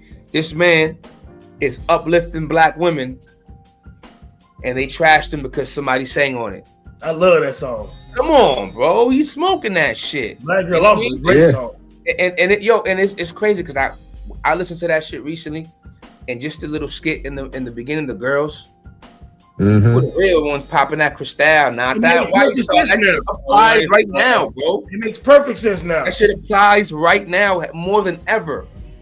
Right. You know so It Was Written. Even listen, Nas is the Dre joint. We didn't even talk about Dre. I love that joint. The hook, y'all got that. The hook is not good, but yo, he's smoking that shit. I don't skip it. I don't think I skip anything on that album, to be honest. And I've always kind of leaned toward, you know, preferring It Was Written over Illmatic a little more. And it's for the same reason I prefer Life After Death over Ready to Die. I just prefer balance. They grew. Right. And I prefer balance. You know, he made the hits. I like that shit. I like when somebody can do that and make it sound good. I really appreciate how Nas did it and stayed in his lane, because he stumbled when he tried doing it on I Am. He went a little too left. It ain't sound good. Shorty Owe You for Ice, not his wave. I don't want to get Tone going because I seen Tone going crazy on Twitter about that song, but we'll save that for another ep. You know what I'm saying? But I just feel like, you know, those more commercial attempts, that's where Nas belongs right there. Yeah. Street Dream Remix, that's where he belongs right there. It's more natural to him, you know, than you know, You Won't See Me Tonight and Ice and all that. You know what I'm saying? So I just prefer the balance, you know, not to say that Illmatic is not elite. He's smoking that shit. I just feel like the rapping is better on It Was Written, and just more the growth, the evolution. Right. So that's that. Last attribute I got is I feel every MC should be battle tested. God damn it, E. And I'm sure we don't got the same album though. You could literally go to a million different places with this. Okay. I picked Long Live the Kane. That was my choice, right? And I'm gonna tell you why. I picked Long Live the Kane over the countless other options that we had. Such a dope album right there. Yeah, absolutely. Because Kane made that shit sound cool. Right. Kane made that shit sound appealing. You know what I'm saying? Where Cannabis was, you know, the animal with the mechanical mandible, Kane was just the smooth operator. Yeah. You know? And I just feel like, you know, like we said, we trying to like someone who wants to rap. I don't care who you are. I don't care how underground you might be. You want to reach a broad audience. That's the idea. Is you want to reach people with your shit. And I just feel like Kane is more cool. He's more appealing. He's like the coolest motherfucker ever. So I went with that because he was like hungry and he was hardcore, but he was fly with it too, though. Facts. So that was my pick. Yeah. All right, Tone, what you got for your last joint, bro? So I just want to say two real quick, but I'll keep it short. I know where he's going. Don't do it, Tone. Don't do it. No, I'm not. Now, you don't know this one. Okay. No. One is Wu-Tang Forever. You know what I'm saying? Okay. And it's about variety. If there's a young cat want to hear about MCing, you're gonna get a multitude of different MCs showing you different skills and attributes on Wu-Tang Forever. And I always said this, that just like Nas and Biggie elevated on their sophomore albums, though, if you listen to Forever and listen to the way cats rapped on 36 Chambers, well, in between that, cats got a chance to have their solo albums. So they all became better MCs. So the rapping on Forever is fucking outstanding. It's way better than that rapping on 36 Chambers. But I know people don't want to hear it. It's not a cool thing to say. But if you put 36 Chambers and Forever, it's facts. Facts. Everybody's better. Raekwon, Method Man, everybody's better. You know what I'm saying? Inspector Deck is outstanding on Forever. You know what I'm saying? So it's not even close when it comes to just rhyming. If you want to have nostalgia with Cream and can it be all so simple and all that shit and bring the ruckus all that? Cool. But forever, they're elite MCs. They're better. So if you want to hear variety, have a young cat listen to Forever and listen to all the multitude of flows and styles and personalities on an album. And the other one's Outkast Aquemini, which is actually a brilliant fucking album that gives you Southern Playlist and ATLs put together to me. Outkast, he has 4 or 5 albums that none of them sound the same. You got Return of the G, where Andre and them saying, hey, let me come back hard on y'all cats because you thought we got kind of weirded out on ATLs. So we're going to blast y'all niggas with this gangster shit. You know what I'm saying? Then you got a Screw in the Barbecue. You got Rosa Parks on some commercial shit. You got Liberation with Good and Mob and Erykah Badu, one of the best songs I've ever heard in my life. You got Chunky Fire, which is a fire way to end the album. You know, y'all scared with the Goody Mob. You know what I'm saying? Like Art of Storytelling 1 and 2. Part 2, I did a video about that. The way Big Boy and Andre did Art of Storytelling Part 2, you just don't hear too many rap groups rapping like that, but with 2 MCs rapping on that kind of fucking level. You know what I'm saying? Right.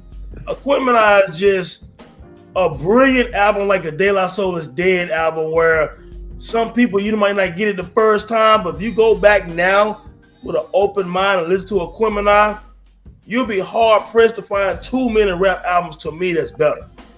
Mm-hmm. Yeah. Y'all know I think better. Hey, and that shows up. That's me. The greatest Aquemini. I mean, the greatest Outkast. Right. That's the aspect. Let me ask you guys a question about Aquemini. I think that shit is phenomenal. There's some, I do skip some shit. That's why I go with ATLians, but I'm not here to dispute its greatness. One thing as an artist, right, that bothers me about Aquemini is I always felt like it should have ended with Liberation. Chunky Fire was so energetic, I feel like it should have been higher in the sequence. Oh. No, I agree, because I think Liberation is the perfect way to end that album. I agree with you. Yo, if Liberation would have been a last song, that's potentially the best final song on a rap album.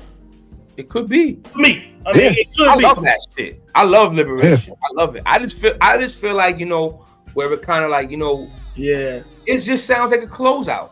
It does. And Chunky Fire is just energetic. It just, I feel like it belongs higher up in the sequence. I ain't mad. I would agree with that. I probably would have put Chunky Fire in between Rosa Parks and Skewed and the Barbie. I would have put it that high up, and that's why it bothers me, because I feel like it should be way higher. Only thing that bothers me about that album, I could like even the songs that I skip, like it depends on my mood. I'll let them rock from time to time, but that is the one thing that I'm like, damn, this shit's weird. My right. Nah, I feel you. E. Vay, what you got for your last show, bro? All right, the attribute is fearlessness, but also I think somebody mentioned earlier like MCs being vulnerable, and the album is Kanye West's Graduation. It's my favorite Kanye album. I think, you know, My Beautiful Dark Twisted Fantasy is probably his best album, like just completely. But what I always liked about Kanye is like he'll say what he feels, as we know, and won't think about like, yo, does this make me look not macho, or, you know, niggas gonna call me a sucker or a nerd. He would just say what he wants. Like, so when I heard Big Brother on Graduation, I'm like, no other MC would have did that, right? Yeah. You just really, this is, I know it's Jay-Z, but it's also kind of a peer at the same time as MCs, and he's saying shit that I don't know if at the time he even told Jay-Z about what he went through and how he felt when you did this and when I did that. And typically we get that from some MCs when they're talking about, you know, family or someone we don't know. You know what I'm saying? Right. But he's kind of giving us insight to someone we all know. And he doesn't try to maintain, you know, his masculinity to say certain things, and he does that all the time on some of those albums. But Graduation, I felt like, at least lyrically, he was always comfortable saying what he felt. You know what I'm saying? Like that was his thing, though. His gimmick, so to Right. speak, when he came in, he was the answer, quote unquote, to 50 Cent, because everything was gangster. right. Kanye was a breath of fresh air. That's not me. I'm wearing polos. I got my backpack on. I'm Right. just me. So that's Right. and you know, this is Kanye was, you know, pre-Drake. Yep. Right. You know? He kind of set that tone. I mean, Ye opened the door for all them dudes, the Kid Cuddies, Yeah. that whole genre or whatever we would call that was Hell all yeah. birthed from, like you said, when he thought pink polos would hurt the rock.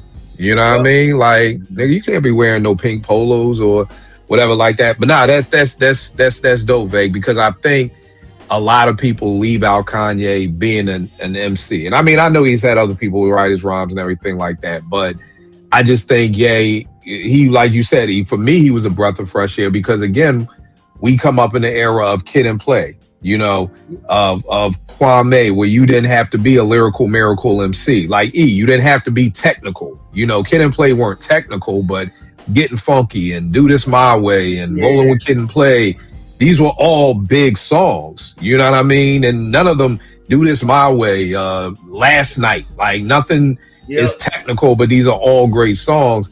And to me, Ye was like, damn, okay, we going back to a place where everybody doesn't have to be, CE got me using a new word. Everybody doesn't have to be technical all the time. Like that you can just be a regular person. But even before people found out, and nobody else cares but me, I feel like Ye wasn't writing his rhymes. I still feel like people still were fronting on him. Like he's not lyrical enough or technical enough. Like he's not going to give you all the ups and downs, but he gave you great songs. Like, you know what I mean? Right. He was an elite producer. My thing about Kanye too, the thing about Kanye too that I feel like why people fronted on him is that we're from the era of the voices of Biggie, Meth, you know, more husky, more voices, and then Kanye.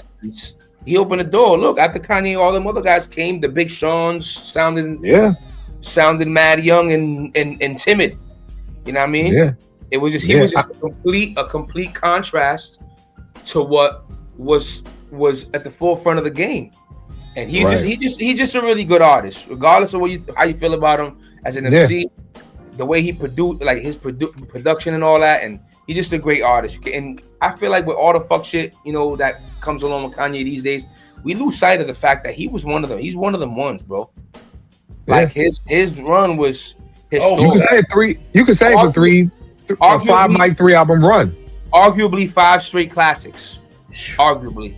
Arguably. I'm gonna tell you why. I hate one of them. 808s and Heartbreaks. It changed the game. Yeah, and I love 808. I'm one of the rare people who love that album. I like 2 joints. I like 2 joints on that. I don't like it. The game, bro. I hear it and I'm like, oh, he changed the game, and that's what makes it a classic. It did. You feel what I'm saying? And you know, you can say T-Pain did it first, but he did it in a way where everyone just kind of came and like put it on their rhymes and you know, ways. Oh, you can argue the Kanye first 5 albums. That's what I'm saying. You can argue it's the best first 5 run in hip hop history. You can argue that. One of them ones, bro. One of them ones. You know, he gets left out of the top conversation a lot. I don't know how, but you know, I'm guilty too. Sometimes I front on him too, because I'm just a little. It's funny because when both y'all talk about vulnerability, that's what I loved about 808 Heartbreaks. I love that he's like, yo, I'm on the plane. Niggas showing me they kids. I'm showing them my crib. Like, I was like, damn, Kanye mom died. We about to get some shit on this album, you know? So I'm gonna go back to it though. I'm gonna go back to it because like when I first I get why people don't get it because don't like it because it wasn't the regular Kanye. You were getting something else, but I knew his mom dying. We was gonna get something else. But him being the vulnerable MC, like you said, for that being his steez, that's what kind of made me intrigued to hear like, okay, where is he gonna go now? But what that came out 09, right? That was 09? Probably because Nay was like a shorty, so Nay would have been like 4. I didn't get to listen to that album in real time. Right. Meg, you want to say something? Most of 09, but when I came out and I heard it, I'm like, I think it's just the headspace I was in. I was on my thugs. I just came out of jail. I'm like, fuck this shit. You know what I mean? Right. I feel you. Nah. Veg, were you about to say something? Because I know E has had his hand up, and then he let you. No, I think you said something already. Go ahead, Vic. My fault. Yeah, well, I was just saying. I was saying like he uses his actual personality, and he's not afraid to be vulnerable. Some guys turn on a switch when they start rhyming. You know what I'm saying? Even like with their subject matter, like they just become a different person. And sometimes that's cool from a performance standpoint. But like we mentioned earlier, that's one of the big parts of Tupac, right? Like in DMX and people like that, right? Like it's, you relate to their lyrics because of the passion they have behind their delivery. And you will never not say Kanye didn't have passion. It didn't matter who wrote it. It sounded like it all came from him. Right. You know what I'm saying? Right. So, yeah. And again, you know, it led to a couple of moist ass niggas, you know, rapping like Drake and shit. But so what? There's a lot of people who related to him. You know what I'm saying? Related to what he was talking about. Absolutely. You could put Kendrick in that box too in regards to the voice. Kendrick don't got an aggressive vocal tone. I feel like he's in that box too. Right. I don't mean that they can't rhyme. I think Big Sean could rhyme too. I'm not saying he can't rhyme. I'm not even saying Drake can't. I think Drake is a hell of a rapper too. I'm just saying like vocal tone, that was kind of new. But Kanye was doing, aside from Mace, you know what I'm saying? Because you know Mace, that's what made Mace so unique. You know, but then you know we got away from that. You know, it was more, you know, the voices was just, you know, huskier, rappier, you know, more bass in them. And then Kanye came, and now everyone that come out now, you know, they sound like Shy. No pun intended. I think the other thing too is that at the end of the day, everybody's just looking for something to relate to. You know what I mean? A lot of people love the native tongues because it was like, I couldn't relate to this hip hop, but I could relate to De La. Like, that's why I always hear about people with De La. Like, oh, it made me feel like I could dress like that, or I wasn't the thug in school, so De La opened the door. So everybody's just looking for something to relate to. So like you said, this new generation was like, oh, I could relate to Big Sean. And I love the fact that for a moment in time, Drake, Cole, and Kendrick, even when they first started, were all niggas who was like the three dopest MCs, and none of them was thugs. Nobody was selling drugs. Nobody was killing nobody. Nobody was toting Glocks. They was just rappers. And I thought that was dope as shit. So like you said, definitely open the door for that. Rel, what you got for your last one, bro? I had missed one. I got my last two, but one of them we already said. I had, for lyricism, it was written, and you know, we've talked about it. But you know what I'm saying, we all talked about it, so I ain't really gotta say much. I will say this, like the one song I know a lot of people don't like is Nas Is Coming. But listen to the lyrics on that joint. Like he's going fucking, love that shit. That's my shit. On that. Like he's going crazy on that. So that album, I think, like we said, is I think it's more, he's more polished than he was on Illmatic. I mean, you know what I'm saying? That don't take away from what Illmatic was or what it did, but I think he was just more polished on It Was Written. And then my last one was Battle Tested, and I went with Mama Said Knock You Out from LL Cool J. That's kind of self-explanatory, but you know, when people were coming at you, not only rappers but the media, and saying this is your previous release was this is what you come back with. Like Mama Said Knock You Out, this is what you do. This is what you put out when you're being doubted. Dudes is coming at you like you that dude to come at, like, you know what I'm saying? This is what you do right here. That's what you put out. Mama Said Knock You Out. So that's my You know what, bro? You just made me think of something. I don't know if y'all watched Snowfall. Y'all remember, if y'all watched Snowfall, when Franklin first got locked up and Leon was talking to him through the phone. My favorite scene. And that nigga breaks the phone. Like, nigga, you fuck up the first nigga you see in there, you fuck him up. That's what, when you were talking, I saw that scene on like, this how you supposed to come back. Niggas is fucking with you in there.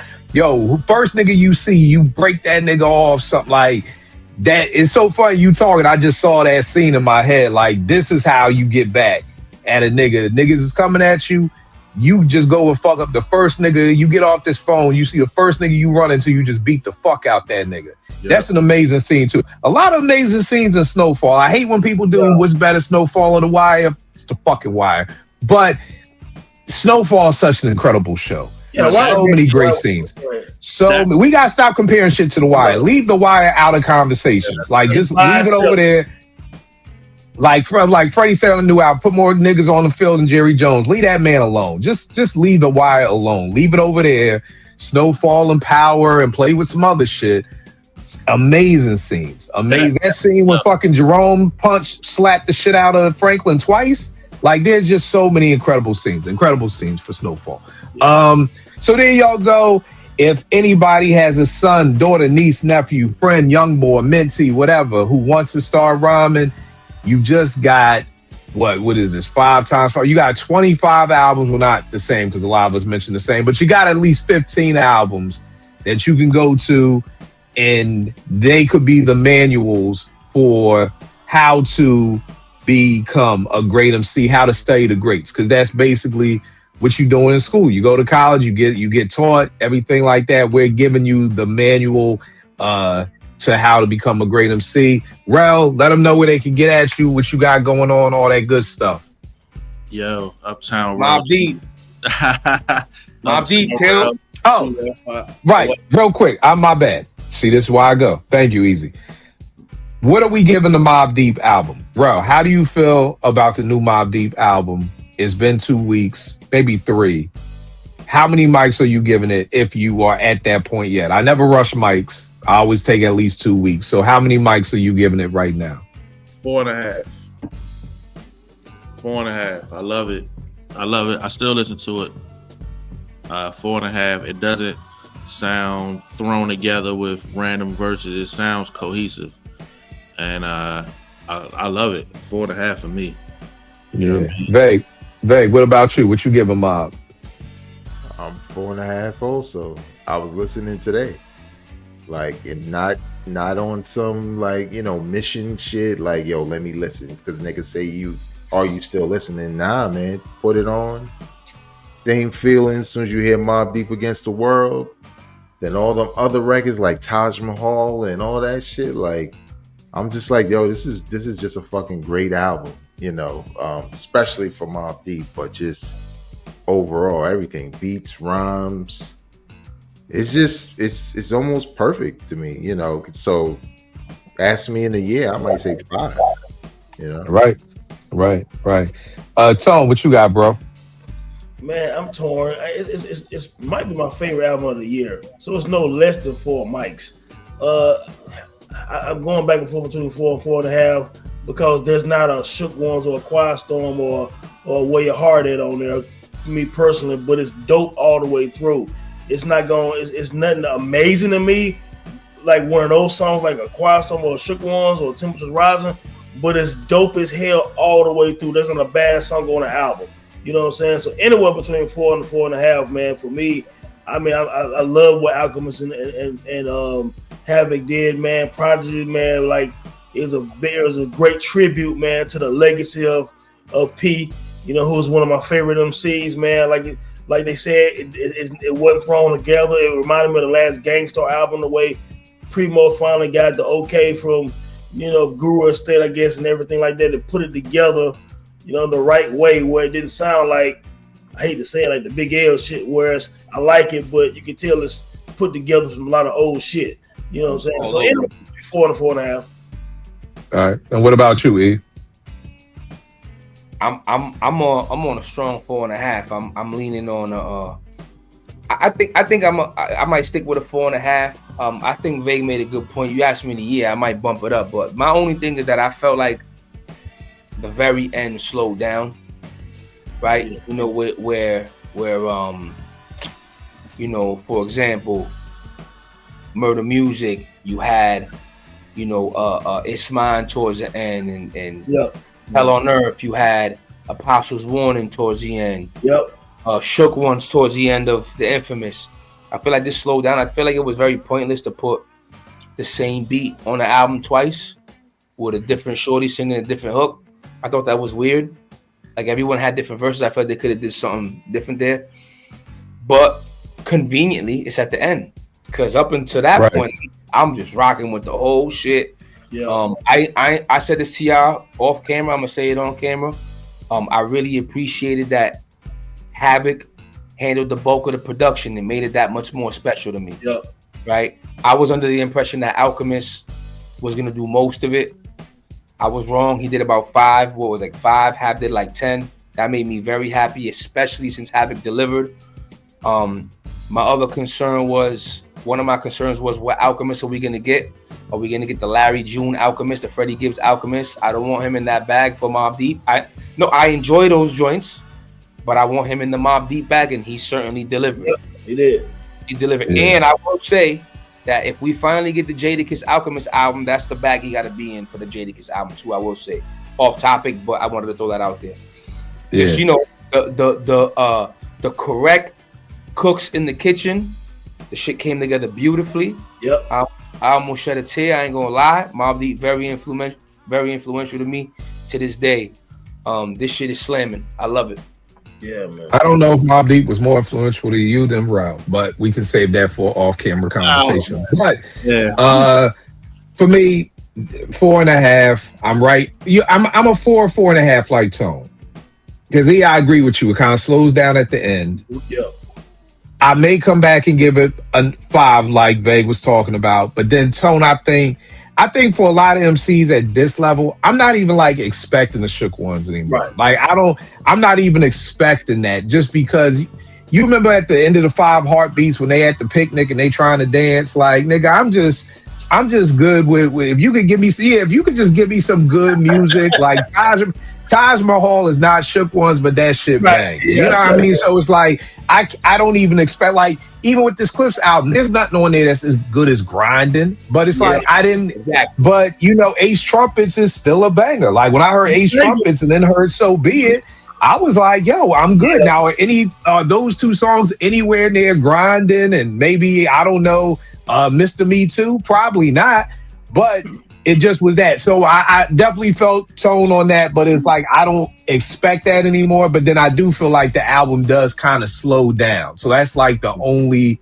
negative to it. But I do think it's probably the best posthumous album that's been made, because on Magic Trick, the way P is flowing, I don't know how they got that right in pocket, but it's amazing. I think if you're a fly on the wall, you listen, not a fly on the wall as a civilian, but I can listen to that Biggie album that came out, and what's that shit called that Knots did with the Round and Round upside. We're talking about Born Again. The Born Again. Like not got a thing on there. I forgot what it's called, but you can Dangerous MCs. Like, Dangerous MCs. Oh my god.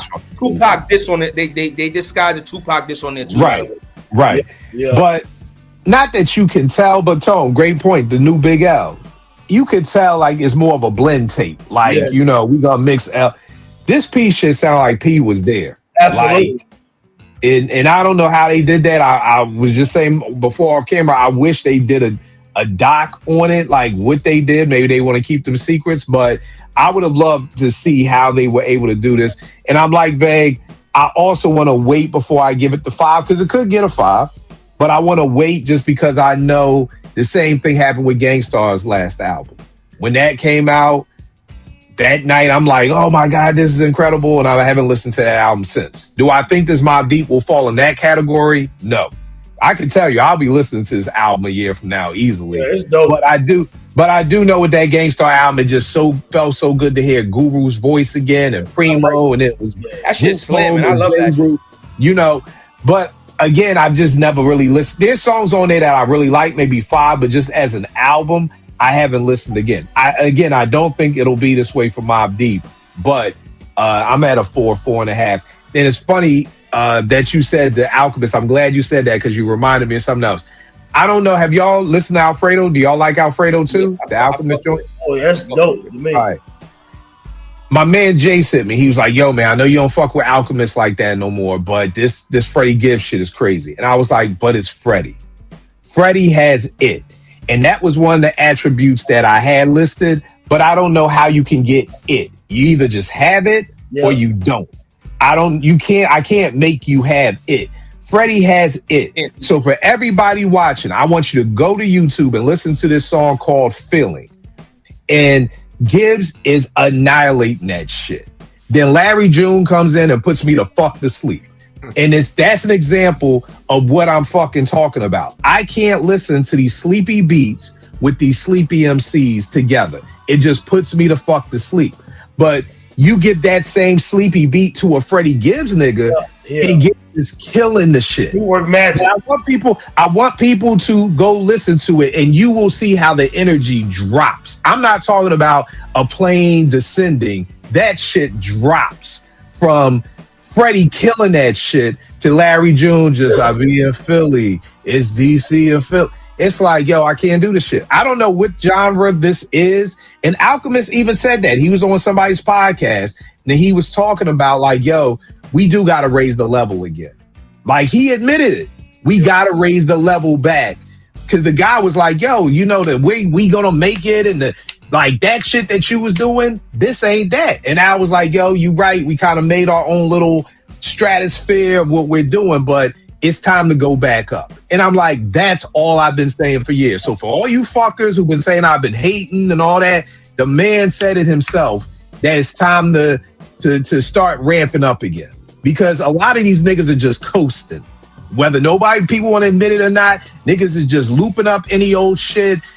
Fucking Ransom and Conductor. Niggas like, yo, you heard this? Do we got drums? If it don't, I don't want to hear it. I don't want to hear shit that don't have drums no more.